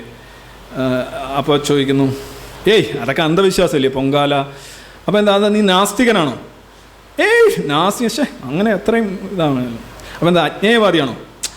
അജ്ഞേയവാദിയാണെന്ന് വെച്ചാൽ ആണെന്നും പറയാം, അല്ലെന്നും പറയാം. അജ്ഞേയവാദം തന്നെ എങ്ങനെയാണ്, അദ്ദേഹം അജ്ഞേയവാദി ആണോ എന്നുള്ള കാര്യത്തിലും ഇതാണ് സാധനം. ഇനി പലപ്പോഴും ഈ വിവാഹങ്ങളുടെ കാര്യങ്ങളിലൊക്കെ നമ്മളറിയാം, രജിസ്റ്റർ ഓഫീസിൽ ഇങ്ങനെ പോവുകയാണ്. റഷീദ് രജിസ്റ്ററായിട്ട് നിക്കാഹ് ചെയ്ത് തലയുയർത്തി പോകുന്ന ആ പോക്ക് കണ്ട്, അഹങ്കാരി, ഞമ്മൻ്റെ രാജ്യത്താണെങ്കിൽ ആ കാഫറിനെ എന്നേ കൊന്നു കളഞ്ഞേനെ. പേടിക്കണ്ട, അവനെ നമ്മൾ കളി പഠിപ്പിക്കും. ഇനി അവൻ്റെ വീട്ടിലുണ്ടാകുന്ന ജനനം, വിവാഹം, മരണം, ഈ 3 കാര്യത്തിൽ അവനെ നമ്മൾ കാര്യമായിട്ട് തന്നെ പീഡിപ്പിക്കും. അവസാനം ഗത്യന്തരമില്ലാതെ സ്വന്തം വീട്ടുകാർ തന്നെ അവനെ ഒറ്റപ്പെടുത്തിക്കൊള്ളും. ഇൻഷാ അല്ലാ അടുത്ത തലമുറയിൽ വേറൊരു റഷീദ് ഉണ്ടാകില്ല. ഇനി ഇത് വെളിച്ചപ്പാടിൻ്റെ ഇതുമായിട്ട് തന്നെ വരികയാണ്. നിങ്ങൾ ഈ വളഞ്ഞ കോലുമായിട്ട് എവിടെ പോകുന്ന മനുഷ്യ എന്ന് വെച്ചാൽ അന്നത്തെ കാലഘട്ടം, ഇന്നത്തെ കാലഘട്ടം അല്ല. കാൽക്കാശിന് ഗുണമില്ലാത്തവൻ. സത്യത്തിൽ നിങ്ങൾ എന്തിനാണ് ഇങ്ങനെ ജീവിക്കുന്നത്? എവിടെയെങ്കിലും പോയി ചത്തിരുന്നെങ്കിൽ ഭാരം ഒഴിഞ്ഞേനെ. അയൽപക്കത്തുള്ളവരൊക്കെ അന്തസ്സായി ജീവിക്കുന്നു. വെളിച്ചപ്പാടാണ് അത്രയും ഒരു വെളിച്ചപ്പാട്. എന്തിനാണ് മനുഷ്യൻ ഇങ്ങനെ ഭൂമിയിൽ ഭാരമായിട്ട് ജീവിക്കുന്നത്? പോയി ചത്തൂടെ? എന്നിട്ട് അദ്ദേഹം ദേവിയെ എന്ന് പറഞ്ഞ് അദ്ദേഹം വിളിച്ചുകൊണ്ട് പോവാണ്. ഇനി തിരിച്ച്, it's not against any section or any gender. എങ്ങനെയാണ് അനുഭവം, ആ സിറ്റീസാണ് ഞാൻ പറയുന്നത്. ഒരു മദ്യവ്യാപാരി, അദ്ദേഹത്തിൻ്റെ സ്വർണ്ണ ചങ്ങല, സ്വർണ്ണ പല്ല്, സ്വർണ്ണ ചെരുപ്പ്, സ്വർണം എല്ലാം, സ്വർണം പ്രസവിക്കുന്ന പശു ഉൾപ്പെടെയുള്ള ഐറ്റംസ് ഉള്ള ആളാണ്. അദ്ദേഹം ചോദിക്കുകയാണ്, ഹണി ആഹാരം കഴിക്കാൻ മറക്കരുതേ, വൈകിട്ട് വരുമ്പോൾ ഞാൻ പറഞ്ഞ നെക്ലസിൻ്റെ കാര്യം മറക്കാനും പാടില്ല. അപ്പോൾ അടുത്തിരുന്ന് ഒരാൾ മദ്യദുരന്തം ആശുപത്രിയിൽ പ്രവേശിച്ച 2 പേർ കൂടി മരിച്ചു. അപ്പോൾ ഇദ്ദേഹം ചെയ്യുന്ന കാര്യങ്ങൾ എത്ര അധമമായിട്ടും അദ്ദേഹത്തിൻ്റെ വീട്ടിൽ അതിനെക്കുറിച്ച് നല്ല ഇംപ്രഷനാണ്. അതാണ് നമുക്ക് കാണുന്നത്. ഇതിൻ്റെ ഒരു പോസിബിളായിട്ടുള്ള റൂട്ട് എന്ന് പറഞ്ഞാൽ വളരെ കോൺസ്റ്റൻ്റ് ആയിട്ടുള്ള റിലീജിയസ് റേഡിയേഷൻ എന്ന് പറയാം. Relentless religious radiation, RRR like that. കാരണം മതം ഒരിക്കലും നിങ്ങളെ ഒരു സൗജന്യവും ചെയ്യാറില്ല എന്ന് മാത്രമല്ല, പ്രത്യക്ഷമായിട്ടും വെട്ടിക്കൊല്ലലൊന്നും എപ്പോഴും ഉണ്ടാവില്ല, പക്ഷേ വെട്ടിക്കൊല്ലൽ മാത്രമല്ല മതത്തിൻ്റെ റിയാക്ഷൻ. മതം വളരെ ഓരോരോ സൂക്ഷ്മമായിട്ടുള്ള പീഡനം, സ്ഥൂലമായിട്ടുള്ള പ്രകടമായിട്ടുള്ള പീഡനങ്ങളെക്കാൾ ഉപരിയായിട്ട് വളരെ സൂക്ഷ്മമായിട്ടുള്ള പീഡനങ്ങൾ ഓരോ ദിശയിലും ഓരോ മൊമെൻറ്റിലും മതം നടത്തുന്നുണ്ട്. പലപ്പോഴും മതം മുന്നോട്ട് വെക്കുന്ന ഒരു ഹോബ്സൺസ് ചോയ്സ് ആണ്. ഹോബ്സൺസ് ചോയ്സ് എന്ന് പറയുന്നത്, ഒരു അവിശ്വാസിയായ ഒരു മനുഷ്യനാണ് നിങ്ങളെങ്കിൽ നിങ്ങൾക്ക് യഥാർത്ഥത്തിൽ ചോയ്സ് ഇല്ല. ഇപ്പോൾ എൻ്റെ ഒരു വിദ്യാർത്ഥി ഹോബ്സൺ ചോയ്സ് എന്ന് പറഞ്ഞു കഴിഞ്ഞാൽ, ഹോബ്സൺ എന്ന് പറയുന്ന ഒരാളുണ്ടായിരുന്നു. അയാളൊരു കുതിര കച്ചവടക്കാരനായിരുന്നു. അയാൾ കുതിര വിൽക്കാൻ വരുന്നവർക്ക് ഏത് കുതിരയെ എടുക്കാനായിട്ടുള്ള അവസരം കൊടുക്കും. പക്ഷേ എപ്പോഴും എടുക്കേണ്ട കുതിര വാതിൽ അങ്ങോട്ട് കയറിയിരിക്കുന്ന അവിടെ കെട്ടിയിരിക്കുന്ന കുതിരയായിരിക്കണം നിങ്ങൾ എടുക്കേണ്ടത്. ചിലപ്പോൾ ഞൊണ്ടിയായിരിക്കും, ചിലപ്പോൾ അത് ഇണിച്ചടക്കാൻ വയ്യാത്ത കുതിരയായിരിക്കും. പക്ഷേ അതാണ് Hobson's choice. Actually you are given the impression that you are having a choice, but actually you have no choice. അതാണ് ഹോബ്സൺസ് ചോയ്സ്. അപ്പോൾ ഞാനീ പറഞ്ഞ പയ്യൻ്റെ കാര്യം, അവനെ കുറേ നാളായി, അവനൊരു കോളേജ് അധ്യാപകനാണ്, അവൻ എയ്ത്തിസ്റ്റാണ്. അപ്പോൾ കുറേ നാളെ കല്യാണമൊക്കെ നോക്കി നടന്നില്ല. നമുക്കറിയാം എങ്ങനെയാണ്, എത്ര ബുദ്ധിമുട്ടാണ് പലർക്കും. അപ്പോൾ അവസാനമായപ്പോൾ ഒരെണ്ണം വന്നു, അവന് പെൺകുട്ടിയെ ഇഷ്ടപ്പെട്ടു. പക്ഷേ അവൻ്റെ കല്യാണം എല്ലാം ഫിക്സ് ചെയ്തതിന് ശേഷം അവൻ്റെ പെൺകുട്ടിയുടെ അച്ഛൻ ഒരു ഡിമാൻഡ് വെച്ചു. അതായത് ഗുരുവായൂർ പോയി കല്യാണം നടത്തും. അതായത് കൊല്ലത്തുനിന്ന് ഗുരുവായൂർ പോയി കല്യാണം നടത്തുക എന്ന് പറഞ്ഞാൽ ആ ദിവസം പോക്കാം. ഒന്ന്, അവനൊരു അല്പമൊക്കെ വിട്ടുവീഴ്ചയ്ക്ക് തയ്യാറായിരുന്നു. കാര്യം വെച്ച് കഴിഞ്ഞാൽ ഇത്രയും പ്രായമായി വേറെ ഒന്നും നടക്കുന്നില്ല. വീട്ടിലാണെങ്കിൽ അമ്മയൊക്കെ എന്ന് പറഞ്ഞു കഴിഞ്ഞാൽ എരിഞ്ഞടങ്ങുക, വലിയ സമ്മർദ്ദം, മനുഷ്യനല്ലേ, വലിയ സമ്മർദ്ദം. ഇപ്പോൾ ഒരു ചെറിയ എന്തെങ്കിലുമൊക്കെ ഒരു ഉടായ്പിലൂടെ ഇതിനകത്ത് രക്ഷപ്പെടാമെന്നുള്ള ഒരു രീതിയിൽ അവൻ നിന്നപ്പോഴാണ് ഈ ഇത് വന്നത്. ഏതാ, ഗുരുവായൂർ പോകണം. ആ ദിവസം അങ്ങോട്ടും ഇങ്ങോട്ടും യാത്ര, ആ ക്യൂവിൽ ഇങ്ങനെ നിരന്ന് നിന്നില്ല, ഒരുമാതിരിയില്ല പിച്ചക്കാർ നിൽക്കുന്നോണം ഇതായിട്ട് നിൽക്കുക, പെട്ടെന്ന് എടുത്തെടുക്കുക. എത്ര ആസ്വദിക്കേണ്ട ഒരു ദിവസം, ആസ്വദിക്കാൻ കഴിയില്ല എന്നാലും ആസ്വദിക്കാൻ സാധ്യതയുള്ള ഒരു ദിവസം, എത്ര അരോചകവും ഹൊറിബിളുമായി തീരുന്നൊരവസ്ഥ. അപ്പോൾ അവൻ തിരിച്ചു തർക്കിച്ചു. തർക്കിച്ചത് എന്താണ്, എൻ്റെ ഫാമിലി അവനെതിരെ വളഞ്ഞുകൂടാനുണ്ട്. നമ്മൾ സാറേ എനിക്ക് ഒരു രക്ഷയില്ല, എന്താ ചെയ്യുക? റിലൻഡ്ലെസ് റിലീജിയസ് റേഡിയേഷനാണ്. അത് അവന് വിശ്വാസം ഉണ്ടായിട്ടാണോ?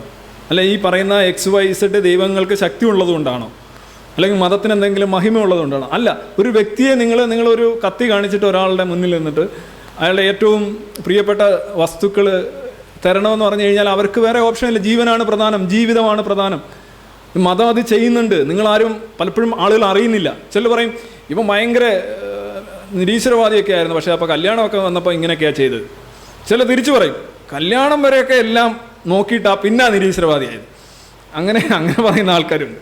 എന്ന് പറഞ്ഞു കഴിഞ്ഞാൽ അതാണ് ഏറ്റവും രസം. ഞാൻ പലപ്പോഴും കേട്ടത്, നിങ്ങൾ കല്യാണം വരെയൊക്കെ ഈ മതം വേണം, ആചാരം വേണം, എല്ലാം വേണം. കല്യാണമൊക്കെ കഴിഞ്ഞ് നിങ്ങളുടെ കാര്യം ഓക്കെ ആയപ്പോൾ പിന്നെ നിങ്ങൾ നാട്ടുകാരെ വഴിതെറ്റിക്കാനായിട്ട് ഇറങ്ങിയിരിക്കുകയാണ്. അപ്പോൾ ആലോചിച്ചൊക്കെ, അതായത് ഇതിൽ നിന്ന് ഒരു മോചനം നിങ്ങൾ അർഹിക്കുന്നില്ല എന്നതാണ്. നിങ്ങൾ ഇതിനെതിരെ നീങ്ങുകയാണെന്നുണ്ടെങ്കിൽ നിങ്ങൾ വളരെ ക്രുദ്ധമായിട്ടുള്ള, വളരെ തീക്ഷ്ണമായിട്ടുള്ള അപമാനങ്ങൾക്കും പീഡനങ്ങൾക്കും വിധേയരാകാൻ തയ്യാറായിക്കൊള്ളൂ എന്നാണ് പറയുന്നത്. ഇത് അതിൻ്റെ ഒരു ഉദാഹരണം ഞാൻ അന്ന് പറഞ്ഞത് മോഹൻ സാറിൻ്റെ, ചാപ്റ്റർ മോഹൻ എന്ന് പറയുന്ന പുള്ളി, കൊല്ലത്ത് MCOMൻ്റെയൊക്കെ റാങ്കുകൾ, കേരള യൂണിവേഴ്സിറ്റി റാങ്കുകൾ കിട്ടുന്ന ഒരു സ്ഥാപനമാണ് ചാപ്റ്റർ, കൊല്ലത്തെ ഒരു ട്യൂഷൻ ഇൻസ്റ്റിറ്റ്യൂഷനാണ്. അവിടെ അദ്ദേഹം ഒരു ക്രിസ്ത്യാനിയായിട്ടുള്ള ഒരു സ്ത്രീ, അദ്ദേഹം നായരാണ്, ക്രിസ്ത്യാനിയായിട്ടുള്ള ഒരു സ്ത്രീയുമായിട്ട് അദ്ദേഹം പ്രണയത്തിലായി. അപ്പോൾ അമ്മ എതിർത്തു, നീ ആ പെൺകുട്ടിയെ ഇവിടെ കൊണ്ടുവന്നു കഴിഞ്ഞാൽ ഞാൻ ഒരു രീതിയിലും സ്വീകരിക്കില്ല എന്ന് പറഞ്ഞു. അപ്പോൾ അദ്ദേഹത്തിന് മുന്നിൽ വലിയ സമ്മർദ്ദമായി, കുറേ നാളിങ്ങനെ നീണ്ടുപോയി. അപ്പോൾ അദ്ദേഹത്തോട് രണ്ട് രീതിയിലുള്ള അഭിപ്രായം വന്നു. അദ്ദേഹം ആ പെൺകുട്ടിയെ ഉപേക്ഷിച്ച് കഴിഞ്ഞാൽ പറയും, അവൻ ഭയങ്കര യുക്തിവാദമൊക്കെ പറഞ്ഞുകൊണ്ട് നടന്നിട്ട് അവസാനം ഈ ആ പെണ്ണിനെ വഴിയാധാരമാക്കി എന്ന് പറയും. തിരിച്ച് ആണെങ്കിൽ എന്താ സംഭവിക്കുക നമുക്ക് ഊഹിക്കാം. അമ്മ പറഞ്ഞിരിക്കുന്ന ഇതാണ്, നീ പെണ്ണിനെ കൊണ്ട് ഇവിടെ കയറിക്കഴിഞ്ഞാൽ ഞാൻ മരിക്കുമെന്നാണ് പറഞ്ഞത്. അവസാനം അദ്ദേഹത്തിൻ്റെ ചെയ്യേണ്ട കാര്യങ്ങൾ ചെയ്തു. സ്വതന്ത്ര ഇന്ധനം എന്ന നിലയിൽ അദ്ദേഹം പെൺകുട്ടിയെ വിവാഹം കഴിച്ച് വീട്ടിൽ കൊണ്ടുവന്ന് കയറി കഥ തുറന്നു നോക്കുമ്പോൾ അമ്മ ഇങ്ങനെ തൂങ്ങിയാടുകയാണ്, തൂങ്ങി മരിച്ച് നിൽക്കുകയാണ്. എന്താ ചെയ്യേണ്ടതെന്നുള്ളൊരു ചോദ്യമുണ്ട്. അപ്പോൾ അമ്മ പറഞ്ഞത് കേട്ടിരുന്നെങ്കിൽ പറയും, നീ ഒരു യുക്തിവാദിയായിട്ട് നീ ഒരു പെണ്ണിനെ വഴിയാധാരമൊക്കെ, ഇത്രയേ ഉള്ളൂ നിൻ്റെ യുക്തിവാദം. അതേസമയം നേരെ തിരിച്ച് പെണ്ണിനെ വിവാഹം കഴിച്ചുകൊണ്ട് വന്നപ്പോൾ ആളുകൾ പറയാൻ തുടങ്ങി, ഇതുകൊണ്ടല്ല അവൻ്റെ ഒരുമാതിരി ഡാഷിലെ യുക്തിവാദം, അവൻ്റെ തള്ളെ അവൻ കൊലക്കി കൊടുത്തു, ഇവനൊക്കെ എന്ത് മനുഷ്യനാണ്, അവർക്കത്രയും വിവരമൊന്നും ഇല്ല, അവരത്രയും പഠിച്ചിട്ടൊന്നും ഇല്ല, പക്ഷെ അവരൊരു ആഗ്രഹം പറഞ്ഞപ്പോൾ ഒരു മോനല്ലേ ഇത്രയും നാൾ വളർത്തിയതല്ലേ, എന്നിട്ട് അവൻ എന്താ ചെയ്തേ, നടക്കുന്ന അവൻ ഈ ആ ശവം തിന്നട്ടെ, എന്തോ ചെയ്യും. ഇതാണ് ഹോബ്സൺസ് ചോയ്സ് എന്ന് പറയുന്നത്. യഥാർത്ഥത്തിൽ ചോയ്സ് ഉണ്ട് എന്നുള്ളൊരു ധാരണ, യഥാർത്ഥത്തിൽ ചോയ്സ് ഇല്ല. എത്ര റിലൻഡ്ലെസ് ആയിട്ടാണ്, എത്ര ദയാശൂന്യമായിട്ടാണ് മതം വളരെ സൂക്ഷ്മമായിട്ടുള്ള ഇടപെടലുകളിൽ പോലും നിങ്ങളുടെ കയ്യിലും കാലിലും എല്ലാം കയറി പിടിക്കുന്നുണ്ട്. അത് കൈവെട്ടൽ മാത്രമല്ല. ഇത് സേതുവിൻ്റെ കാര്യം നിങ്ങളൊരു പക്ഷേ കണ്ട, സേതു എങ്ങനെയാണ് ഇടുക്കിയിൽ അടിമാലിയിൽ സേതു ഒരു മിശ്രവിവാഹിതനായതുകൊണ്ട് മാത്രം മതത്തിൻ്റെ വളരെ രൂക്ഷമായി. അടുത്തിടെ അദ്ദേഹത്തിൻ്റെ ഏതോ ഒരു പ്രശ്നം ഞാൻ വ്യക്തമായിട്ട് ഓർക്കുന്നില്ല. അദ്ദേഹം ഒരു പോസ്റ്റ് ഇടുകയോ അദ്ദേഹം ഒരു പടം അദ്ദേഹത്തിൻ്റെ കടയിൽ വെച്ചതിനെ തുടർന്ന് വന്ന് ഭീഷണിപ്പെടുത്തുകയാണ്. ഭീഷണിപ്പെടുത്തുക എന്ന് പറഞ്ഞാൽ ഞങ്ങൾക്ക് നിന്നെ തകർക്കാൻ ഒരു നിമിഷം മതി എന്നാണ്. എന്ത് ചെയ്യും? അപ്പോൾ ആളുകൾ സ്വഭാവമായിട്ട് വഴങ്ങിക്കൊടുക്കും. കാര്യം മനുഷ്യന് അവൻ്റെ ജീവിതവും ജീവനും ഒക്കെയാണ് പ്രധാനം. അപ്പോൾ എന്താ പറയും, കണ്ടോ മതത്തിൻ്റെ ഒരു ശക്തിയായിട്ടാണ്. മതത്തിൻ്റെ ലാംഗ്വേജ് എന്ന് പറയുന്നത് തന്നെ വയലൻസാണ്. മതവും മതാത്മക പ്രസ്ഥാനങ്ങളുടെയും പ്രൈമറി ലാംഗ്വേജ് എന്ന് പറയുന്നത് വയലൻസാണ്.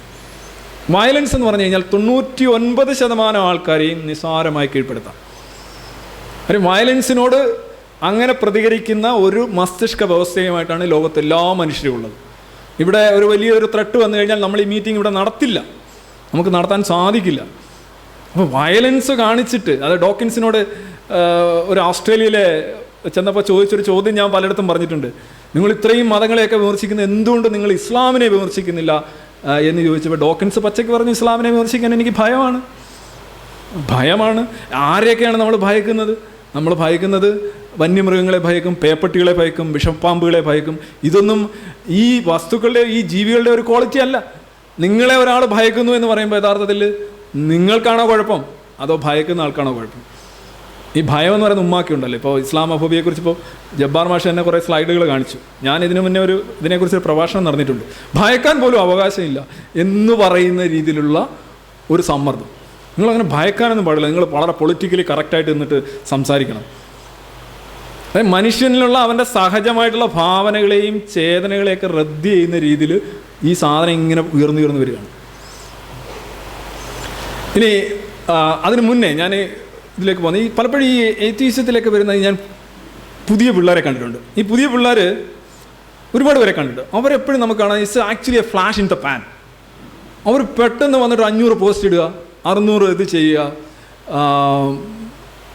500 കിലോമീറ്ററൊക്കെ യാത്ര ചെയ്ത പരിപാടികളിൽ പങ്കെടുത്തവരെ എനിക്കറിയാം. 500 കിലോമീറ്റർ റെയിൽവേ സ്റ്റേഷനിലെ ബെഞ്ചിൽ കിടന്ന് ഉറങ്ങിയിട്ട് പിറ്റേന്ന് രാവിലെ 3 മണിക്ക് റെയിൽവേ സ്റ്റേഷനിൽ വന്നിട്ട് ആ ബെഞ്ചിൽ കിടന്ന് ഉറങ്ങിയിട്ട് പിറ്റേന്ന് 2 മണിയുടെ പരിപാടിക്ക് പങ്കെടുത്തിട്ട് തിരിച്ചു പോയ ആളെ എനിക്കറിയാം. നിങ്ങൾക്കൊക്കെ പരിചയമുള്ള ആളാണ്, ഞാൻ അവരുടെ പേര് പറയുന്നില്ല.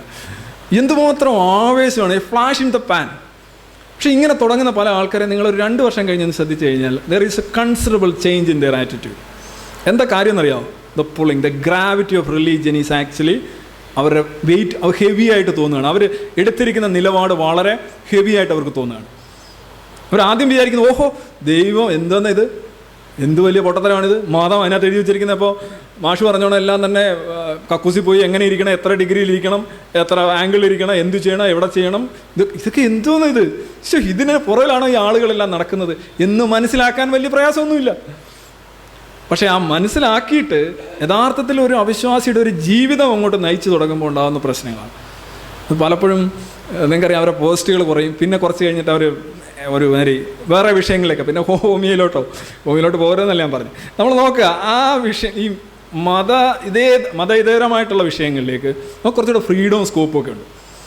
പക്ഷേ ഇപ്പോൾ സംഭവിക്കുന്നതറിയോ, മതത്തിൽ നിന്ന് പഠിച്ചുകൊണ്ട് ഇപ്പോൾ മൂത്രചികിത്സ തൊട്ട് ജൈവ കൃഷിക്കാർ വരെ മതത്തിൽ നിന്നാണ് പാഠങ്ങൾ. എങ്ങനെയാണ് മതം പ്രതിരോധിക്കുന്നത് ഹേർട്ട് ഹൈപ്പോത്തസിസും വയലൻസും വെച്ചാണ്, അല്ലേ? വ്രണപ്പെടലും അക്രമവും വെച്ചാണ് മതം പ്രതിരോധിക്കുന്നത്. അപ്പം നമ്മൾ ഇത് തന്നെ ചെയ്താൽ നമ്മളുടെ ഈ കപട സിദ്ധാന്തങ്ങളെല്ലാം പ്രതിരോധിക്കാൻ കഴിയുമെന്ന് എല്ലാ കപടശാസ്ത്രക്കാരും മനസ്സിലാക്കിയിട്ടുണ്ട്. അവരെല്ലാം ഈ അടുത്തിടെ ഏറ്റവും അവസാനമായിട്ട് ഞാൻ പോയ പന്തളത്ത് പോലും വികാരസാന്ദ്രമായിട്ടുള്ള റെസ്പോൺസാണ്. ആളുകളിങ്ങനെ അത്രയ്ക്ക് വികാരമാണ്. ഞാൻ ജൈവകൃഷിയെക്കുറിച്ച് പറഞ്ഞപ്പോൾ ഒരു കാര്യം തന്നെ ഒരാൾ പറയാണ്, ഈ ക്യാൻസർ വരാനായിട്ട് കീടനാശിനികളും രാസവളങ്ങളും മാത്രമല്ല കാരണം എന്ന് വരെ ഇദ്ദേഹം പറഞ്ഞു. അതെനിക്ക് സഹിക്കാവുന്നതിലും അപ്പുറമാണ് എന്നാണ് അദ്ദേഹം ആ വാക്കാ ഉപയോഗിച്ചത്. സഹിക്കാവുന്നതിലും അപ്പുറമാണ്. അതായത് ക്യാൻസറിന് കാരണം കീടനാശിനിയും രാസവളവും, അതിനപ്പുറം ഒരു കാരണം നിങ്ങൾ പറഞ്ഞു. നിങ്ങൾ എന്നാ മനുഷ്യനാണ്? ഇതാണ് അദ്ദേഹം ചോദിച്ചത്. അപ്പം പലപ്പോഴും ഞാൻ പറയുന്നത്, കുറേ കഴിയുമ്പോൾ ഈ നവയുക്തിവാദികളും നവവിശ്വാസികളൊക്കെ വല്ലാതെ പരുവപ്പെടുന്നുണ്ട്. അവരൊക്കെ ഈ പുള്ളി ഇങ്ങനെ വരുന്നത്. പക്ഷേ ക്ലാരിറ്റി ഉള്ളവർ, എല്ലാവരുടെയും കാര്യമെല്ലാം പറഞ്ഞു, പലതും ഫ്ലാഷ് ഇൻ ദ പാൻ, പെട്ടെന്ന് കോരി ഒഴിക്കുമ്പോൾ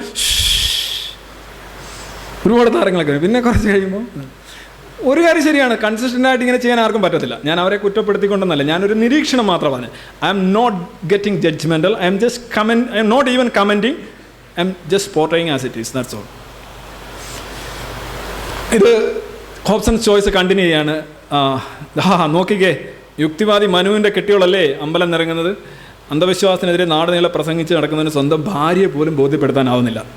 അപ്പോൾ മറ്റേ ആൾ പറയാണ്, ഭാര്യ കഷ്ടപ്പെട്ട് വഴിപാടും പൂജയും ഒക്കെ ചെയ്ത കുടുംബത്തിന് അനുഗ്രഹം ഉണ്ടാക്കും, ഇവനൊക്കെ ദൈവത്തെ തെറി പറഞ്ഞ് നടക്കുകയും ചെയ്യും. എന്നാലും എൻ്റെ ദേവിയെ, ഇവിടെ കിട്ടാനുള്ള ഇതും കിട്ടും, ഇവനൊക്കെ ഇങ്ങനെയും ചെയ്യാം. ഇനി നേരെ തിരിച്ച് നമ്മുടെ അമ്പലം സെക്രട്ടറി പിഷാരടി ചേട്ടൻ്റെ മകളല്ലേ ആ പോകുന്നത്. കല്യാണം കഴിഞ്ഞത് പിന്നെ ആ കുട്ടിയെ ഇങ്ങോട്ടൊന്നും കാണാനേ ഇല്ലല്ലോ. എൻ്റെ ദേവിയെ എന്നും ദേവിക്ക് മാല കൊടുത്തുകൊണ്ട് കൊടുത്തിരുന്ന കുട്ടിയാണ്. അന്നേരം മറ്റയാൾ പറയാം, അതെ അവൻ്റെ കെട്ടിയവൻ വലിയ നാസ്തികനാണ്. കല്യാണം കഴിഞ്ഞപ്പോൾ പിന്നെ അവളും ഇങ്ങോട്ടൊന്നും വരാതായി.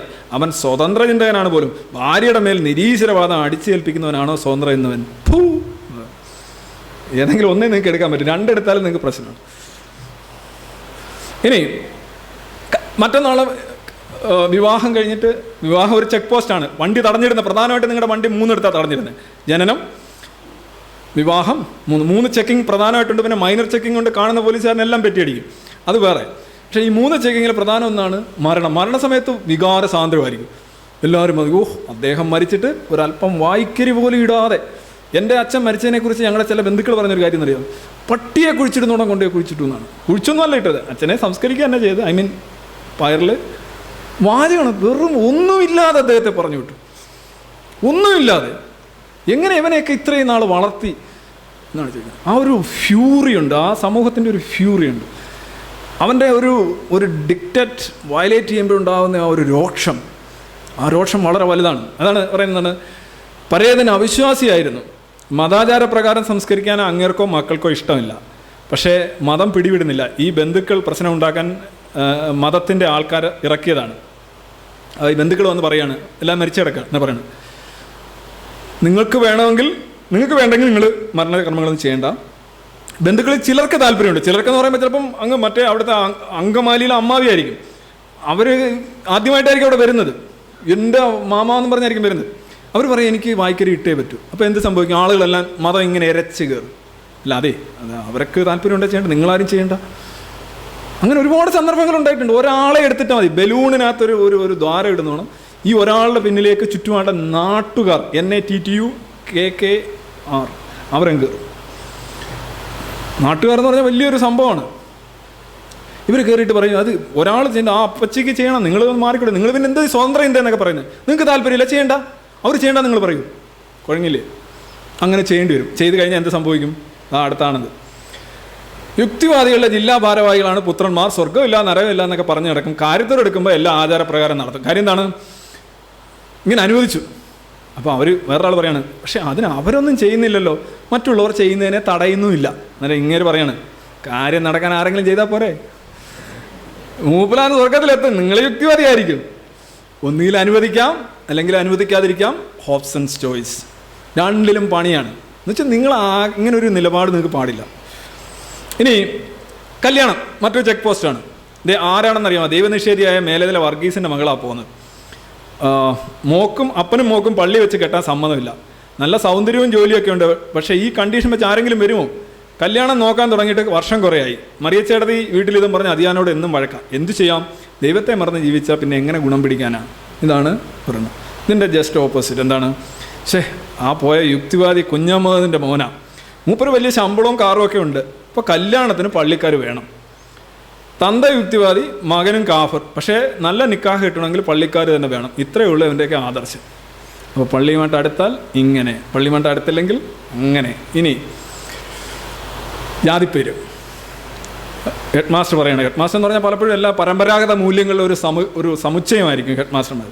നമ്മുടെ ഈ സമൂഹത്തിൽ ഏറ്റവും കൂടുതൽ ഒരു പക്ഷേ വെളിച്ചം കിടക്കാത്ത ഒരു ഘടകം, ഒരു ഏരിയ എന്ന് പറയുന്നത് ഈ അധ്യാപകരാണ്. സത്യത്തിൽ ഐ റെപ്രസെൻറ്റ്. അല്ല, ഡോക്ടർമാരാണെന്ന് ചിലപ്പോൾ ഡോക്ടർമാർ പറഞ്ഞേക്കും. പക്ഷേ ജോസൊരിക്കൽ അങ്ങനെ പറയുന്നത് കേട്ടു. പക്ഷേ അധ്യാപകരെ കുറിച്ചുള്ള മോശമായിട്ട് ഞാൻ പറയല്ല, പക്ഷേ അവരെപ്പോഴും ഈ മാറ്റത്തെ ഏറ്റവും അധികം പ്രതിരോധിക്കുന്നവരാണ്. സ്റ്റേറ്റസ് കോ നിലനിർത്താനായിട്ട് ഏറ്റവും അധികം പടപൊരുന്ന ആൾക്കാരാണ്. അവർക്ക് ആ നില മാറാൻ പാടില്ലേ. പക്ഷെ അവരെങ്ങനെ ഈ സ്കൂളുകളിലേക്ക് വന്നു, ഈ കോളേജുകളിലേക്ക് വന്നു എന്ന് അവർ ചിന്തിക്കാറില്ല.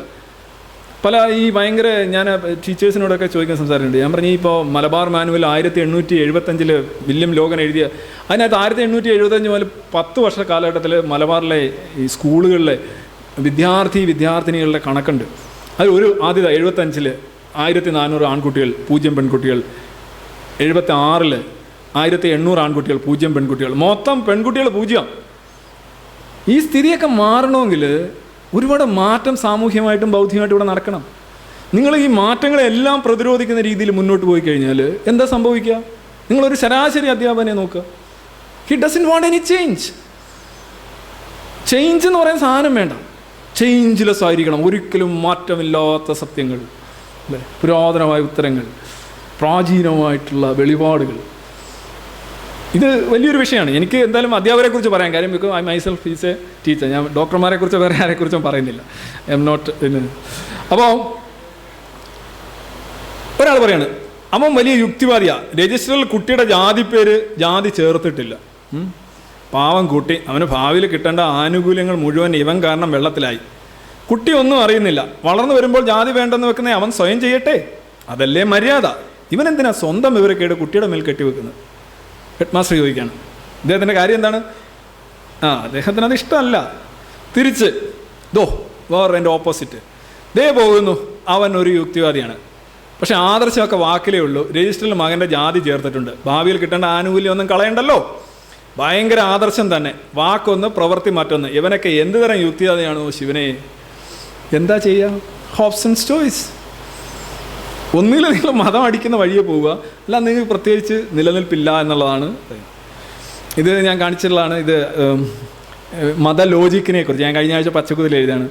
ഒരു നാസ്തികനായിട്ടുള്ള ഒരാൾ മറിഞ്ഞു വീഴുന്നു, അയാൾ ഒരു കൈ ഒടിയുന്നു. അന്നേരം പറഞ്ഞു, ദേ കണ്ടോ, നിരീശ്വരവാദവും പറഞ്ഞ് നടന്നാൽ ഇങ്ങനെ ഇരിക്കും, പണി പാലും വെള്ളത്തിൽ കിട്ടി, ഒരു കൈ ഒടിഞ്ഞു, 2 കൈ ഒടിഞ്ഞു, അപകടത്തിൽ കാൽ നഷ്ടപ്പെട്ട നാസ്തികനായ പാച്ചു.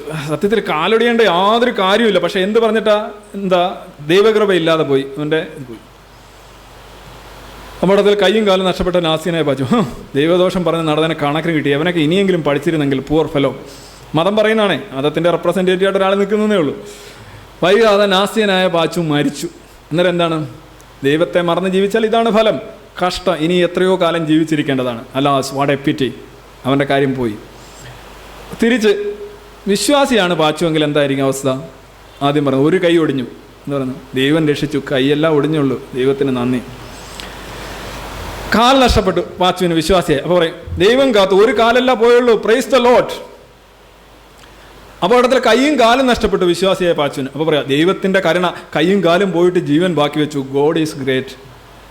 വിശ്വാസിയായ പാച്ചു മരിച്ചു. അവസാനം പറയാം, ദൈവത്തിന് ഇഷ്ടമുള്ളവരെ നേരത്തെ വിളിക്കും, അധികം കഷ്ടപ്പെടുത്തിയിട്ടില്ലല്ലോ, ദൈവാധീനം. ഇതാണ് എന്ത് ചാൻസാണ് നമുക്ക് നൽകുന്നതെന്നൊന്ന് ആലോചിച്ച് നോക്കുക.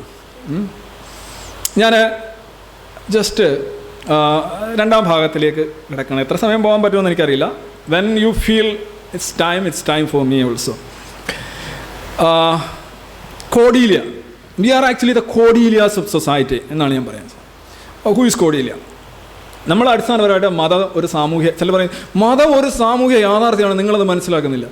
മതം ഒരു സാമൂഹ്യ യാഥാർത്ഥ്യമായതുകൊണ്ടാണ് മതത്തെ മതമായി കണ്ടുകൊണ്ട് അതിനെ വിമർശിക്കാനും അതിനെ പരിഷ്കരിക്കാനും ഒക്കെയുള്ള ശ്രമം നടത്തുന്നത്.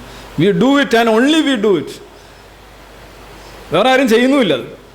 അത് ഒരു മസ്തിഷ്കത്തിൻ്റെ ഒരു ബയസ് അതിനകത്തുണ്ട് എന്നുള്ള കാര്യത്തിൽ സെറിബ്രലായിട്ടും അംഗീകരിക്കുന്നു.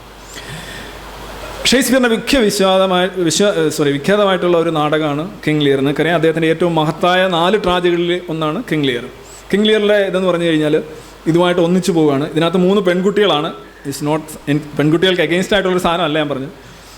അച്ഛൻ അവസാനം രാജ്യഭാരം ഒഴിയാനായിട്ട് ലിയർ ഒരുങ്ങുമ്പോൾ അദ്ദേഹം 3 പെൺകുട്ടികളെ, ഗോൺറിൽ, റീഗൻ ആൻഡ് കോഡീലിയാണ് ഏറ്റവും ഇളയത്. വിളിച്ചു പറഞ്ഞിട്ട്, it's our fast intent to shake all cares and business from our age. എനിക്ക് ഇതെല്ലാം ഉത്തരവാദിത്വം എല്ലാം വിട്ടൊഴിഞ്ഞിട്ട് ഞാൻ കാശി പോകാൻ പോവുകയാണ് എന്ന് പറയണം. കൺഫറിങ് ദം ഓൺ യങ്ങർ സ്ട്രെങ്ത്സ് എന്ന് വെച്ചാൽ ഇനി ചെറുപ്പക്കാർക്ക് ഞാനിത് കൊടുക്കാൻ പോവാണ്, ഞാൻ ഇനി രാജ്യം ഭരിക്കുന്നില്ല. While be unburdened crawl towards death എന്നാണ്. ഷേക്സ്പിയറിൻ്റെ ലാംഗ്വേജിൽ ഈ ഭാരമെല്ലാം ഒഴിവാക്കിയിട്ട് നാം മരണത്തിലേക്ക് ഇഴഞ്ഞു നീങ്ങാൻ ആഗ്രഹിക്കുന്നു.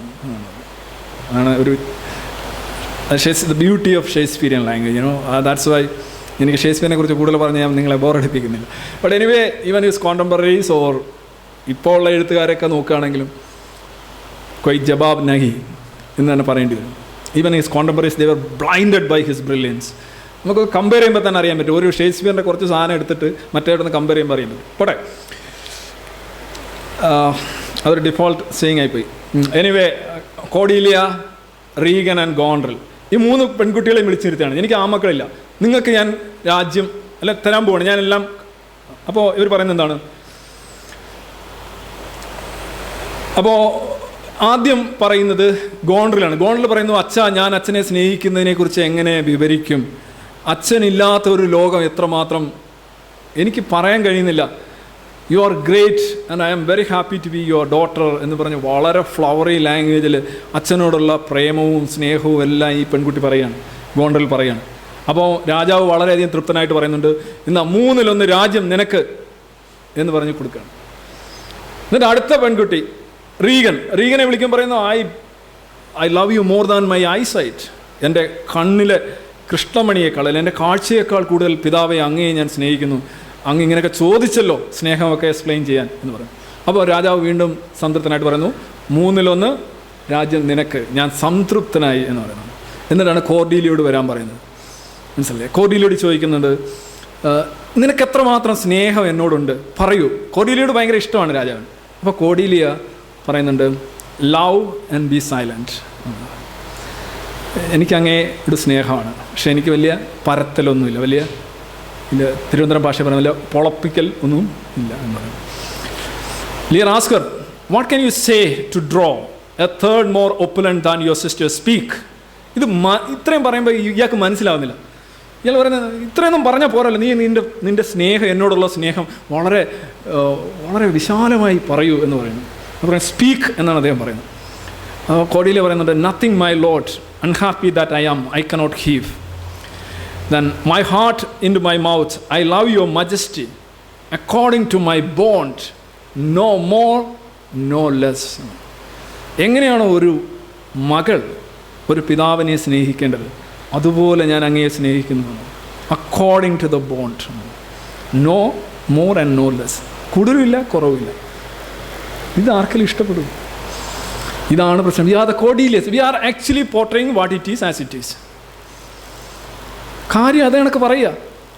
ആദ്യത്തെ ആൾ പറഞ്ഞു, ഞാൻ അങ്ങയെ സ്നേഹിക്കുന്നു, അതാണ് ഇതാണ് മാടയാണ് കൊണ്ട് എന്നായിരിക്കുന്നു. രണ്ടാമത് പറഞ്ഞു, ഞാൻ അങ്ങേ കാഴ്ചശക്തി അതിനേക്കാൾ വലിയ ആളാണ്, ഓക്സിജനാണ് എന്നൊക്കെ പറയുന്നു, അയാൾക്കും കൊടുക്കുന്നു. മൂന്നാമത്തെ ആളുടെയൊക്കെ പറയുമ്പോൾ അയാൾ കാര്യം പറയുന്നു, അങ്ങയെ എങ്ങനെ സ്നേഹിക്കണം, ഞാനൊരു ഡോട്ടറാണ്, ഒരു മകളാണ്, അങ്ങേൻ്റെ പിതാവാണ്, നമ്മൾ തമ്മിലുള്ള ബന്ധം അക്കോർഡിംഗ് ടു ദ ബോണ്ട്, അത്രേ ഉള്ളൂ. അപ്പോൾ അദ്ദേഹം പറയുന്നു, nothing can come of nothing, speak again. ഇങ്ങനെയൊന്നും പറഞ്ഞാൽ പോരാ. ദേഷ്യപ്പെടുകയാണ് കിങ് ലിയർ. എന്നിട്ട് എന്താ സംഭവിക്കുന്നത് അറിയോ? കിങ് ലിയർ കോർഡീലിയയിലേക്ക് പറയും, നീ എൻ്റെ 2 മക്കൾ അവർ ഇത്രയധികം എന്നെ സ്നേഹിക്കുന്നു, പക്ഷെ നീ പറയുന്നു അക്കോർഡിംഗ് ടു ദ ബോണ്ട്, നീ ഒരു മകളാണോ എന്നുള്ള രീതിയിലുള്ള ഒരു സമീപനം. അവസാനം അദ്ദേഹം ഭയങ്കര ദേഷ്യപ്പെടുന്നു, ഇവളെ പുറത്താക്കുന്നു. ഒന്നുമില്ലാത്തവളായി മാറുന്നു കോർഡീലിയ. അപ്പോഴാണ് കിങ് ഓഫ് ഫ്രാൻസുമായിട്ട് കോർഡീലിയ ഏറ്റെടുക്കുന്നുണ്ട്. കാര്യം എനിക്ക് അവളെ സ്നേഹമാണ്, നിങ്ങളൊന്നും അവൾക്ക് കൊടുക്കുന്നില്ലെങ്കിലും എനിക്ക് അവളെ മതിയെന്ന് പറഞ്ഞെടുക്കുന്നുണ്ട്. അതിന് മുന്നേ കെൻറ്റ് വന്നിട്ട് കിങ് ലിയറുമായിട്ട് ഒരു ഇത് പറയുന്നുണ്ട്, അങ്ങ് ഇത്രയും ദേഷ്യപ്പെടരുത്, കോർഡീലിയ പറഞ്ഞതിൽ കാര്യമുണ്ടെന്ന് പറയുമ്പോൾ കിങ് ലിയർ പറയുന്ന ഒരു വിശ്വപ്രശസ്തമായ ഒരു വഴിയാണ്, come not between the dragon and his wrath. ഞാനിങ്ങനെ ദേഷ്യം കൊണ്ട് തിളച്ചിരിക്കുകയാണ്, നീ അവൾക്ക് വേണ്ടി ന്യായീകരണമായിട്ട് വരരുതെന്ന് പറഞ്ഞു. Come not between the dragon and his wrath. ഈ ലിയറിന് എന്താ സംഭവിക്കുന്നത്? ഇതിനകത്തൊരു ചെറിയൊരു പ്ലോട്ടുണ്ട്. ഗ്ലസ്റ്റർ എന്ന് പറയുന്ന വേറെ ഒരു ഡ്യൂക്കുണ്ട്, അയാൾക്ക് 2 മക്കളുണ്ട്, എഡ്മണ്ട് എഡ്ഗറും. എഡ്മണ്ട് എന്ന് പറഞ്ഞൊരു ബാസ്റ്റഡ് സണ്ണാണ്, ബാസ്റ്റഡ് എഡ്മണ്ട് എന്നാണ് പേര്. എഡ്ഗർ എന്ന് പറഞ്ഞാൽ ലെജിറ്റിമേറ്റ് സണ്ണാണ്. പക്ഷേ എഡ്മണ്ട് രാജാവിനെ ചതിയിൽപ്പെടുത്തിയിട്ട് ബ്ലൈൻഡ് ചെയ്യുന്നുണ്ട്, അദ്ദേഹത്തിനെ അന്ധനാക്കിയിട്ട് അദ്ദേഹത്തിൻ്റെ സ്വത്തുകൾ തട്ടിയെടുക്കാൻ നോക്കുന്നുണ്ട്. അപ്പം ഒരിക്കലും ഗ്ലസ്റ്ററും ഇതേ കണക്ക് ചതിയിൽപ്പെട്ടിട്ട് പുറത്തു പോവുകയാണ്. അപ്പോൾ അദ്ദേഹം ഈ ഒരു വന്യപ്രദേശത്തൂടെ പോകുമ്പോൾ അദ്ദേഹത്തിൻ്റെ ഒരു കമൻ്റാണ്, അത് വിശ്വപ്രസിദ്ധമായ ഒരു കമൻ്റാണ്, എഡ്ഗർ അദ്ദേഹത്തെ കണ്ടുമുട്ടുന്നത്. അതായത് യഥാർത്ഥ സണ്ണിനെ അയാളും തിരിച്ചറിയുന്നില്ല, അയാളും വളരെ നൈവായിട്ടുള്ള ഒരാളാണ്, അദ്ദേഹം തിരിച്ചറിയുന്നില്ല. അപ്പം മകൻ എന്ന് പറയുന്നുണ്ട്, അപ്പോൾ അവർ തമ്മിലുള്ള സംഭാഷണത്തിൽ പറയുന്നത്, as flies to wanton boys are we to the gods, they kill us for the sport. ഇതൊരു പ്രസിദ്ധമായിട്ടുള്ള ഷേക്സ്പിയറിന് ഉത്തരയാണ്. എന്നിട്ട് ഗ്ലസ്റ്റർ കിങ് ലിയറിന് എന്താ സംഭവിക്കുന്നത്? കിങ് ലിയർ മൂത്ത മക്കളെ വിശ്വസിക്കുന്നു. കുറേ കഴിയുമ്പോൾ അവരുടെ യഥാർത്ഥ ഈ തനിക്കുണം അവർ കാണിക്കുന്നു. ആദ്യം അദ്ദേഹത്തിൻ്റെ സൈന്യത്തിലെ അദ്ദേഹത്തിൻ്റെ കാവൽഭടന്മാരുടെ എണ്ണം കുറയ്ക്കുന്നു, അദ്ദേഹത്തിൻ്റെ ആഹാരം കട്ട് ചെയ്യുന്നു, അദ്ദേഹത്തിൻ്റെ സംവിധാനങ്ങൾ കട്ട് ചെയ്യുന്നുണ്ട്, സൗകര്യങ്ങൾ കട്ട് ചെയ്യുന്നുണ്ട്, അദ്ദേഹത്തിൻ്റെ എല്ലാ സാധനങ്ങളും കട്ട് ചെയ്യുന്നു, അദ്ദേഹത്തിൻ്റെ ട്രൂപ്പിലുള്ള മെമ്പേഴ്സിൻ്റെ കട്ട് ചെയ്യുന്നുണ്ട്. ചിലവ് കുറച്ച് ഈ രാജാവിനെ വെറും ഒരു പിച്ചക്കാരനാകും, അപമാനിക്കുകയാണ്. അപ്പോൾ ആദ്യം ഗോണ്ടലിൻ്റെ വീട്ടിൽ അവമാനം ഉണ്ടാകുമ്പോൾ രാജാവ് പറയും, നീ ശരിക്കും വന്തിയായി പോകട്ടെ എന്ന് പറഞ്ഞ് ഗോണ്ടലിനെ ശപിച്ചിട്ട് ഇദ്ദേഹം റീഗൻ്റെ വീട്ടിൽ ചെല്ലുമ്പോൾ റീഗന് കറക്കിയാലോ ഇന്നാലും വരുന്നുണ്ട്, കറക്കുകയല്ല, കത്ത് കൊടുത്ത് വിടുകയാണ് ചെയ്യുന്നത്. അപ്പോൾ അവിടെ ചെന്നിട്ട് പറയുന്നു. അപ്പോൾ അവിടെ ചെല്ലുമ്പോൾ ഇതിനേക്കാൾ വലിയ അവസാനം ഈ മനുഷ്യൻ പറയുന്നത്, എൻ്റെ മകൾ, അവളുടെ സ്നേഹം ഞാൻ തിരിച്ചറിയില്ല, ഈ 2 എണ്ണം എന്നെ ഇത്രമാത്രം ചതിക്കുകയായിരുന്നു പറഞ്ഞ് പുള്ളി ആശാൻ മുഴുവൻ ഈ നട്ടും ബോട്ടും എല്ലാം പോയിട്ട് അദ്ദേഹം പുറത്തു പോവുകയാണ്. അദ്ദേഹം പിന്നെ വൈൽഡിലാണ്, വനത്തിലിങ്ങനെ അലഞ്ഞു തിരിഞ്ഞിങ്ങനെ നടക്കുകയാണ്. അവിടെ വെച്ച് ഈ ഗ്ലസ്റ്ററെ കാണുന്നുണ്ട്. അന്നേരം ഗ്ലസ്റ്റർ ലിയറിനോട് പറയുന്നുണ്ട്, down from the waist they are centaurs though woman all above. Centaurs എന്ന് പറഞ്ഞു കഴിഞ്ഞാൽ ഈ കുതിരയും മനുഷ്യൻ്റെ ഉടലും ആനിമലിൻ്റെ തലയും മനുഷ്യൻ്റെ ഉടലും ഒക്കെ ഉള്ള ഈ മുളാട്ടോ മിക്സഡ് സാധനമുണ്ട്, അതാണ് സെൻറ്റർ എന്ന് പറയുന്ന ഒരു സാധനം ഉണ്ടല്ലോ. അതേപോലെയാണ് നിങ്ങളുടെ മക്കൾ എന്ന് പറയുന്നത്. അദ്ദേഹം അവർ യഥാർത്ഥത്തിൽ സ്ത്രീയുടെ ഒരു ലുക്കേ ഉള്ളൂ, ബാക്കി ശരിക്കും അവർ മൃഗങ്ങളാണ്, അല്ല ഇത്ര ചതി നിങ്ങളോട് ചെയ്യില്ല എന്ന് പറയുന്നത്. അവസാനം നമ്മൾ ഈ നാടകത്തിൽ കാണുന്നത് കോഡീലിയ ഈ വൈൽഡിൽ നിന്ന് ഇയാളെ രക്ഷപ്പെടുത്തിക്കൊണ്ടുവന്ന് ശുശ്രൂഷിക്കുകയൊക്കെ ചെയ്യും. പക്ഷേ എഡ്മണ്ടിൻ്റെ ഒരു വില്ലനി കാരണം കോഡീലിയയ്ക്ക് ജീവൻ നഷ്ടപ്പെടും. കോഡീലിയ ജീവൻ നഷ്ടപ്പെടുമ്പോൾ അവസാന രംഗത്ത് കോഡീലിയ എടുത്ത് കൈ വെച്ചുകൊണ്ട് ലിയർ വരുന്ന ഒരു രംഗമുണ്ട്. അപ്പോൾ അദ്ദേഹം പറയുന്നുണ്ട്, ഏറ്റവും ട്രാജിക്കായിട്ടുള്ള ഒരു ഷേക്സ്പീരിയൻ എൻഡിങ് ആണ്. കാര്യം യഥാർത്ഥ സ്നേഹമുള്ള മകളെ തിരിച്ചറിയാൻ കഴിഞ്ഞിട്ടും അവളുമായി കുറച്ച് നല്ല സമയം പങ്കിടാൻ ഇദ്ദേഹത്തിന് അവസരം കിട്ടുന്നില്ല. അദ്ദേഹം പറയുന്നുണ്ട്, why should a dog, a horse, a rat have life and thou no breath at all.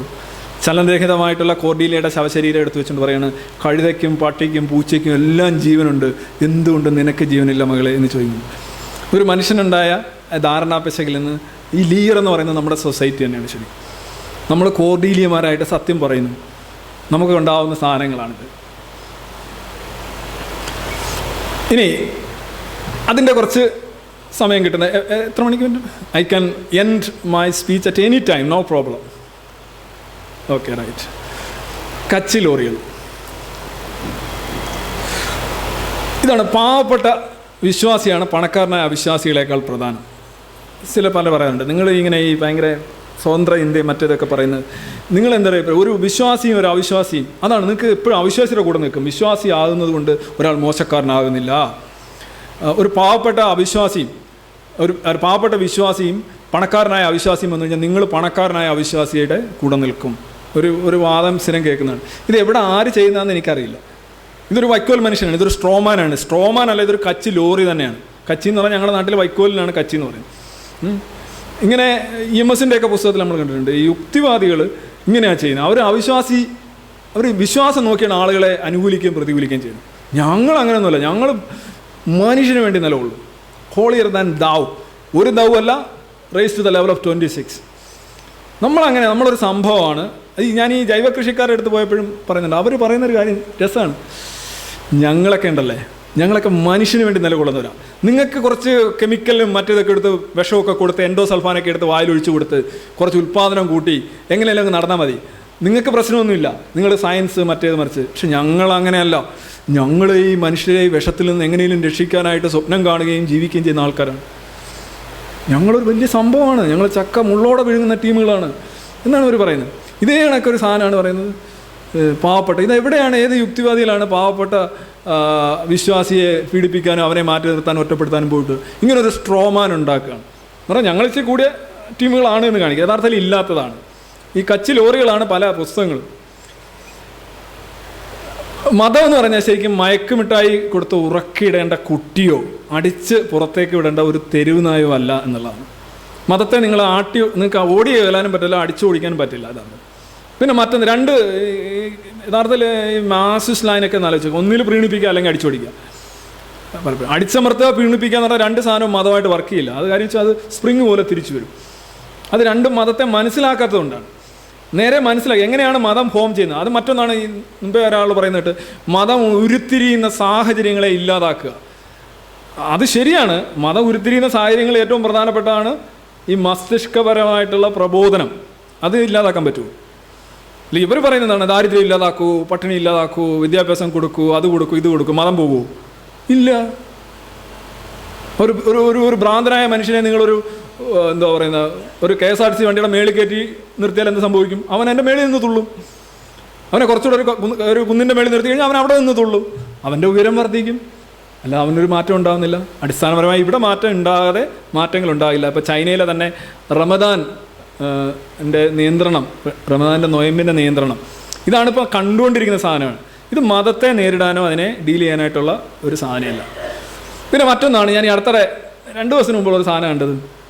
എല്ലാ പ്രശ്നങ്ങൾക്കും കാരണം മതമാണെന്ന് നിങ്ങൾ പറയുന്നു, പക്ഷേ ഞങ്ങൾ സമഗ്രമായി പഠിക്കുന്നു, എല്ലാ കാര്യങ്ങളും ഞങ്ങൾ കണക്കിലെടുക്കുന്നു. അടുത്ത ഹോളിയർ ദാൻ ദാവ്, നമ്മളൊരു സംഭവമാണ്. ഈ സർവ്വ പ്രശ്നങ്ങൾക്കും കാരണം മതമാണ് എന്ന് പറയാൻ സാധിക്കുന്ന ആരെങ്കിലും ഉണ്ടോ? കാര്യം വെച്ച് കഴിഞ്ഞാൽ ഏക കാരണം എന്ന് പറയുന്നത് തന്നെ അസംബന്ധമാണ്. ബഹുവിധ കാരണങ്ങൾ കൊണ്ടാണ് ഒരു കാര്യം ഉണ്ടാകുന്നത് എന്നുള്ളതാണ് എയ്ത്തീസത്തിൻ്റെ കാതലായിട്ടുള്ള ഒരു തത്വം എന്ന് പറയുന്നത്. അപ്പോൾ സ്വാഭാവികമായിട്ട് മതം മാത്രമാണ് കാരണം. അപ്പോൾ ഉസൈൻ ബോൾട്ട് അത്ലറ്റിക്സിൽ കേന്ദ്രീകരിക്കുന്നു. അയാൾക്കൊരു കവിത വായിച്ചിട്ട് അതിനെ ഇൻ്റർപ്രറ്റ് ചെയ്യാൻ കഴിയുന്നില്ല, അല്ലെ അയാൾക്ക് വേറൊരു ബിസിനസ് ചെയ്ത് നന്നാവാൻ കഴിയുന്നില്ല എന്നൊന്നും പറയാൻ പറ്റില്ല. ഒരു ഏരിയയിലേക്ക് നമ്മൾ കോൺസെൻട്രേറ്റ് ചെയ്യുന്നു. പല പല കാരണങ്ങളുള്ളതിൽ ഏറ്റവും വലിയൊരു കാരണമായിട്ട് മതത്തിൻ്റെ തലത്തിൽ മാത്രമല്ല മറ്റ് സാമൂഹ്യ ഇൻസ്റ്റിറ്റ്യൂഷൻസിനെയും ബാധിക്കുന്നുണ്ട്. വിദ്യാഭ്യാസത്തെ ബാധിക്കുന്നുണ്ട്, ചിന്തയെ വ്യാപിക്കുന്നുണ്ട്. ഇപ്പോൾ ജൈവകൃഷിയിൽ ഒരുപാട് വിശ്വാസ കൃഷിയാണത്. ഹോമിയോപ്പതി വിശ്വാസ ചികിത്സയാണത്. മതം ഒരുക്കി വെക്കുന്ന മസ്തിഷ്കപരമായിട്ടുള്ള ഒരു അവസ്ഥയാണ് ശരിക്കും ഇത്തരത്തിലുള്ള കാര്യങ്ങൾക്ക് കാരണമാകുന്നത്. അപ്പോൾ മതത്തെ വിമർശിക്കുകയും അതിനെ നവീകരിക്കുകയും അതിനെ പരിഷ്കരിക്കുകയും സഹനീയമാക്കുകയും ചെയ്യുന്നതുകൊണ്ട് വലിയൊരു സോഷ്യൽ ആയിട്ടുള്ള ഒരു സർവീസ് തന്നെയാണ് ചെയ്യുന്നത്. ഇത് മനസ്സിലാക്കാതെ സർവ്വ പ്രശ്നം അങ്ങനെ ഒരു വാദം ഇല്ല. പക്ഷേ എന്ന് വെച്ച് മതത്തെ എതിർക്കാതിരിക്കുന്നുമില്ല, അല്ലെ വിമർശിക്കാതിരിക്കുന്നുമില്ല. ആ ജോലി ചെയ്യാൻ വേറെ ആരുമില്ല, അതുകൊണ്ട് ചെയ്യുന്നു. അല്ലാതെ എല്ലാ കാര്യങ്ങളുമൊക്കെ കാണുന്നുണ്ട് എന്നുള്ളതാണ്. ഇനി ഈ പലരും ഈ സമയമായോ? കുറച്ച് ഇൻട്രസ്റ്റിംഗ് ആയിട്ടുള്ള കാര്യങ്ങളുണ്ടായിരുന്നു, പക്ഷേ ടൈം ഇല്ലേ. ചിരിക്കരുത് എന്നുള്ള ഒരു സാധനമാണ് ഞാൻ അതിനകത്ത് എഴുതിയിരിക്കുന്നത്. ഇതൊക്കെ ഇപ്പോൾ സംഭവിക്കുകയാണ്.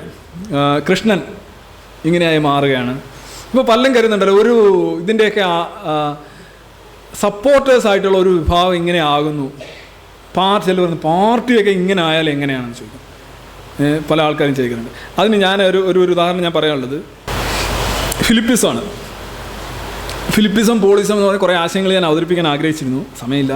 ഇപ്പോൾ വേണമെങ്കിലും നിർത്താം. സജീവൻ ഡയറക്ടറാണ്, കട്ട് പറയുന്നിടത്ത് ഞാൻ നിർത്തും. Okay, right. ഫിലിപ്പിസം എന്ന് പറഞ്ഞാൽ ഫിലിപ്പം പ്രസാദ് തന്നെ ഉദ്ദേശിച്ചത്. ഫിലിപ്പം പ്രസാദ് നക്സലൈറ്റ് ആയിരുന്നു. അദ്ദേഹം പിന്നീട് ആത്മീയതയുടെ ആഴങ്ങളിലേക്ക് ചെയ്തു. അതുകൊണ്ട് നീയൊക്കെ എന്താ പറഞ്ഞാലും അവസാനം അവിടെ ചെന്ന് നിൽക്കും എന്നാണ്. അപ്പോൾ ഇവർ ആദ്യത്തെ പ്രിമിസ് എന്ന് പറഞ്ഞാൽ എന്താണെന്നറിയാമോ? ഫിലിപ്പം പ്രസാദ് ഒരു കട്ട നിരീശ്വരവാദിയായിരുന്നു. അതാണ് ആദ്യത്തെ അതിനകത്ത് ഒരു സങ്കല്പം. എവിടെ ആയിരുന്നു ഇയാൾ? എല്ലാവരും നിരീശ്വരവാദികളാണ്, തങ്ങൾ വിശ്വസിക്കുന്ന ദൈവങ്ങൾ ഒഴികെയുള്ള ദൈവങ്ങളോട് നിരീശ്വരവാദികൾ. ആ അർത്ഥത്തിലായിരിക്കും അവർ. പക്ഷേ ഈ ഫിലിപ്പം പ്രസാദ് ഒരു നക്സലൈറ്റ് ആയിരുന്നു. നക്സലിസം എന്ന് പറഞ്ഞാൽ വികാരപരതയുടെ അനന്തസാഗരമാണ്. അവിടെ പലപ്പോഴും ഫ്രണ്ടൽ കോർട്ടക്സേ വർക്ക് ചെയ്യാത്തൊരു സ്ഥലമാണ്.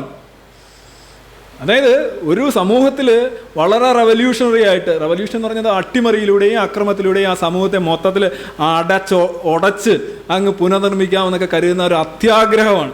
അതൊരു യഥാർത്ഥത്തിൽ ഇറ്റ്സ് നോട്ട് ഒരു ഹെഡ്ലെസ്, തലയില്ലാത്ത ഒരു രാഷ്ട്രീയ ചിന്തയാണ്. അവിടുന്ന് ആ വികാര ഭൂമിയിൽ നിന്ന് ഇദ്ദേഹം മതത്തിലേക്ക് വരുന്ന കാര്യം അവിടെ ഒരു വ്യത്യാസമില്ല. ഒരു ജലാശയത്തിൽ നിന്ന് മറ്റൊരു ജലാശയത്തിലേക്ക് പോകുന്നു. ജലജീവിയാണ് ഒരു നക്സലൈറ്റ് യഥാർത്ഥത്തിൽ. വൈകാരികതയും യുക്തിഹീനതയും ഒക്കെ നോക്കുമ്പോൾ ഇങ്ങനെ ചിന്തിക്കുന്ന ആളുകൾ മറ്റൊരു മതത്തിലേക്കാണ് യഥാർത്ഥത്തിൽ പോകുന്നത്, ഒരു വിശ്വാസത്തിലേക്ക് പോകുന്നു. ഇവിടെ എന്ത് മാറ്റമാണ് യഥാർത്ഥത്തിലുള്ളത്? ഇവരൊക്കെ വിശ്വാസികൾ അല്ലെങ്കിൽ അവിശ്വാസികളായിരുന്നു എന്ന് ആര് പറയുന്നു? നിങ്ങളങ്ങനെ ചിന്തിക്കുന്നു. നക്സലൈറ്റ് ആയി കഴിഞ്ഞാൽ കട്ട എയ്ത്തീസ്റ്റ് ആയിരിക്കുന്നു? ഒരിക്കലും അല്ല. ഒന്നുകിൽ അവരിൽ നന്നായി മതം ഉറങ്ങുന്നുണ്ടാവും, അല്ലെങ്കിൽ അവർ മതവിശ്വാസികൾ തന്നെയായിരിക്കും. പിന്നെ ഒരു ഇത് പിടിച്ചിങ്ങനെ നിൽക്കുന്നു എന്നേ ഉള്ളൂ. അതിനെയാണ് നമ്മൾ ഫിലിപ്പിസം നമ്മൾ വലിയ തോതിൽ കാണുന്നുണ്ട്. ഇനി മറ്റൊന്നുള്ളതാണ് സമയമില്ല. ശരി, ഞാൻ കുറേ സാധനമുണ്ട് നിങ്ങളെ കാണിക്കാൻ വെച്ചിരുന്ന എന്തൊക്കെയാണെന്ന് ഞാൻ കാണിച്ചേക്കാം. ഇതൊക്കെയായിരുന്നു സാൻഡ്വിച്ച് കുറേ ടീമുകളുണ്ട്, ഞാൻ അതിനെക്കുറിച്ച് എഴുതിയിട്ടുണ്ട്, അത് എക്സ്പ്ലെയിൻ ചെയ്യാൻ സമയമില്ല. പിന്നെ സച്ചിദാനന്ദൻ്റെ ഒരു കോട്ടുണ്ടായിരുന്നു, ഭക്തിയെ ഞാൻ മനസ്സിലാക്കുന്ന പ്രപഞ്ച രഹസ്യത്തിൻ്റെ മുന്നിലുള്ള മനുഷ്യൻ്റെ വിനയം എന്ന നിലയിലാണ്. ഐൻസ്റ്റീനെ പോലുള്ള വലിയ ശാസ്ത്രജ്ഞർക്ക് ഈ വിനയം ഉണ്ടായിരുന്നു, യുക്തിവാദികൾ കരുതുന്നതും ഭയമല്ല. സോ ആദ്യമായിട്ട് അദ്ദേഹം പറയുന്നത് ഭക്തർക്ക് വിനയമുണ്ടെന്ന്. ആരോടാണ് ഈ ഭക്തർക്ക്? ഇതാണ് ഓരോ വാക്ക് എടുത്തു കഴിഞ്ഞാൽ ഇത്രയൊക്കെ അബദ്ധ ജഡിലമായിട്ടുള്ള കഴമ്പില്ലാത്ത ന്യായങ്ങൾ പറയാം. ഇത് ഫിലിപ്പിസമാണ്, ഇതൊരു ഫിലിപ്പം പ്രസാദ് തന്നെയാണ്. ഇതല്ല, ഇവരിലെല്ലാം ഒരു ഫിലിപ്പം പ്രസാദ് ഉണ്ട്. മനസ്സിലായില്ലേ? വിനയം ഒരു മനുഷ്യന് വേറെ മനുഷ്യനോട് കാണിക്കേണ്ട വികാരമാണ് വിനയം. ഞാൻ എന്താണ് ഈ മൈക്യുസെറ്റിനോട് ഭയങ്കര വിനയമുള്ളവനാണ് എന്ന് പറഞ്ഞിട്ട് വലിയ കാര്യമൊന്നുമില്ല. അല്ല, ഞാൻ യുറാനസിനോട് വിനയമുള്ളവനാണ്. ഇതൊക്കെ എന്താ അർത്ഥം? വിനയം എന്ന് പറഞ്ഞാൽ മനുഷ്യർക്കിടയിലുള്ള ബന്ധത്തിൽ നിന്ന് ഉരുത്തിരിയേണ്ടുന്ന ഒരു നിലപാടാണ്. അല്ലാതെ എന്തെങ്കിലും അഭൗമവും ഇല്ലാത്തതുമായ എന്തിനോടായിട്ടുള്ള എന്തെങ്കിലും ഒരു സമീപനമില്ല, അതിനൊരു വിലയില്ല. ഇനി പ്രപഞ്ചത്തെക്കുറിച്ച് ചിന്തിക്കുന്നവരാണോ ഈ ഭക്തർ? ഏത് ഭക്തരങ്ങനെ ചിന്തിക്കുന്നത്? പ്രപഞ്ചം, എന്ത് പ്രപഞ്ചം? ഇത് കൊപ്പയാണ്. അതായത് ഈ ഭയം എന്നൊക്കെ, ഭയം കൊണ്ട് വിശ്വസിക്കുന്നതൊക്കെ പറയാൻ നാണക്കേടല്ലേ. അതുകൊണ്ട് പറയും നമ്മൾ ഐൻസ്റ്റീൻ്റെ കണക്ക്, നമ്മൾ സ്ട്രിങ് തിയറിയുടെ അടിസ്ഥാനത്തിൽ നമുക്ക് ഉത്തരം കിട്ടാത്ത ഒന്നുകൊണ്ട് നമ്മൾ പോയി പൊങ്കാലയിടുന്നു എന്ന് പറഞ്ഞാൽ ഇതല്ലേ. അപ്പോൾ അതായത് ഈ സാധനം ഞങ്ങൾ ചുമ്മാ ഒന്നുമല്ല വിശ്വസിക്കുന്നത്. ഞങ്ങൾ ഈ പ്രപഞ്ചങ്ങളുടെ അസ്തിത്വങ്ങളെക്കുറിച്ചും മറ്റതിനെക്കുറിച്ചൊക്കെ ചിന്തിച്ച് ആഴത്തിൽ ചിന്തിച്ച് ഒരു ഉത്തരവും കിട്ടാതെ വരുമ്പോൾ നമ്മൾ വിനയാന്വിതനായിട്ട് പോയിട്ട് നമ്മളൊരു കൂടോത്രം നടത്തുന്നു. ഇങ്ങനെയാണോ? പ്രപഞ്ചത്തെക്കുറിച്ചും അതിൻ്റെ അസ്തിത്വത്തെക്കുറിച്ചും ചിന്തിക്കുന്നവർ യഥാർത്ഥത്തിൽ ഒരു ദിവസമെങ്കിലും ഒരു മിനിറ്റെങ്കിലും ഈ പ്രപഞ്ചത്തിൻ്റെ അല്ലെങ്കിൽ ഇത്ര പ്രപഞ്ചങ്ങളുണ്ട് നമ്മളെ കുറിച്ച് യഥാർത്ഥം ചിന്തിക്കുന്ന അവിശ്വാസികൾ മാത്രമാണ്. അവനാണ് അന്വേഷണമുള്ളത്, അവന് മാത്രമാണ് അന്വേഷണമുള്ളത്. മറ്റേ അന്വേഷണം ഇല്ലായ്മയാണ് പലപ്പോഴും മതം. It's A cancellation of enquiry. അപ്പോൾ ഇദ്ദേഹത്തിൻ്റെ യുക്തിവാദികൾ കരുതും പോലെ ഭയമല്ല ശക്തിയുടെ സ്രോതസ്. ഇദ്ദേഹം തന്നെ പറയുന്നുണ്ട്, ഇദ്ദേഹത്തിൻ്റെ ഏതിനെക്കുറിച്ചുള്ള ഭയമാണ് ഈ പോളിസത്തിനകത്ത്. ഒരു പോസ്റ്റ് തന്നെ ചെയ്തിട്ടുണ്ട്. ഒരു വിഭാഗങ്ങളെ മാത്രം ക്രിട്ടിസൈസ് ചെയ്യുന്നു, ഒരു വിഭാഗങ്ങളുടെ കൂടെ നിൽക്കുന്നു. അത് പലപ്പോഴും ഈ കേരളത്തിൻ്റെ ഒരു സത്യത്തിലൊരു ദുരന്തമാണിത്. ഇത്രയും നമ്മുടെ ഈ ബുദ്ധിജീവികളും സാംസ്കാരിക നായകന്മാരെന്നൊക്കെ പറഞ്ഞാൽ ഭയങ്കര ഭാരമാണ് സത്യത്തിൽ. അവനവനിസം race to the level of 26. ഇത്രയും നഗ്നമായ അവനവനിസം, അവനവൻ്റെ അവസരങ്ങളും സാധ്യതകളും വെട്ടിപ്പിടിക്കാനുമായിട്ട് ചുമ്മാതെ തരാതര ഇപ്പോൾ ഷാലി ഹെബ്ദോ, ആർക്കും ഇവിടെ മിണ്ടണ്ട. ബംഗ്ലാദേശിൽ ആ കൊന്നു തള്ളുന്നു, ആർക്കും മിണ്ടണ്ട. ഇവിടെ ഒന്നും നടക്കുന്നില്ല. ആർക്കും ഇത് അറിയണ്ട. ലോകം മുഴുവൻ കാത്തുന്നു, ഇവിടെ ഒരു പ്രശ്നവും ഇല്ല. ചില അഡ്വക്കേറ്റുമാരുണ്ട്, സെലക്റ്റഡ് കേസുകൾ മാത്രമേ ബാധിക്കൂ. ആ കേസുകൾ വരുമ്പോൾ മാത്രമാണ് അവർ കോട്ടെടുത്തിരുന്നത്. അവർ പിന്നെ അപലപന പരമ്പരകളാണ്. ഇതൊക്കെ ഒരു സമൂഹത്തിൻ്റെ ആരോഗ്യമില്ലായ്മയും ബൗദ്ധികമായിട്ടുള്ള ഷാലോനെസ്, താഴ്ച, അതാണ് കാണിക്കുന്നത്. ഞാൻ കൂടുതൽ പറയാൻ സമയമില്ലാത്തത് എനിക്കും കൂടി നല്ലതാണെന്ന് തോന്നുന്നു. എന്തായാലും ഇത്രയും നേരം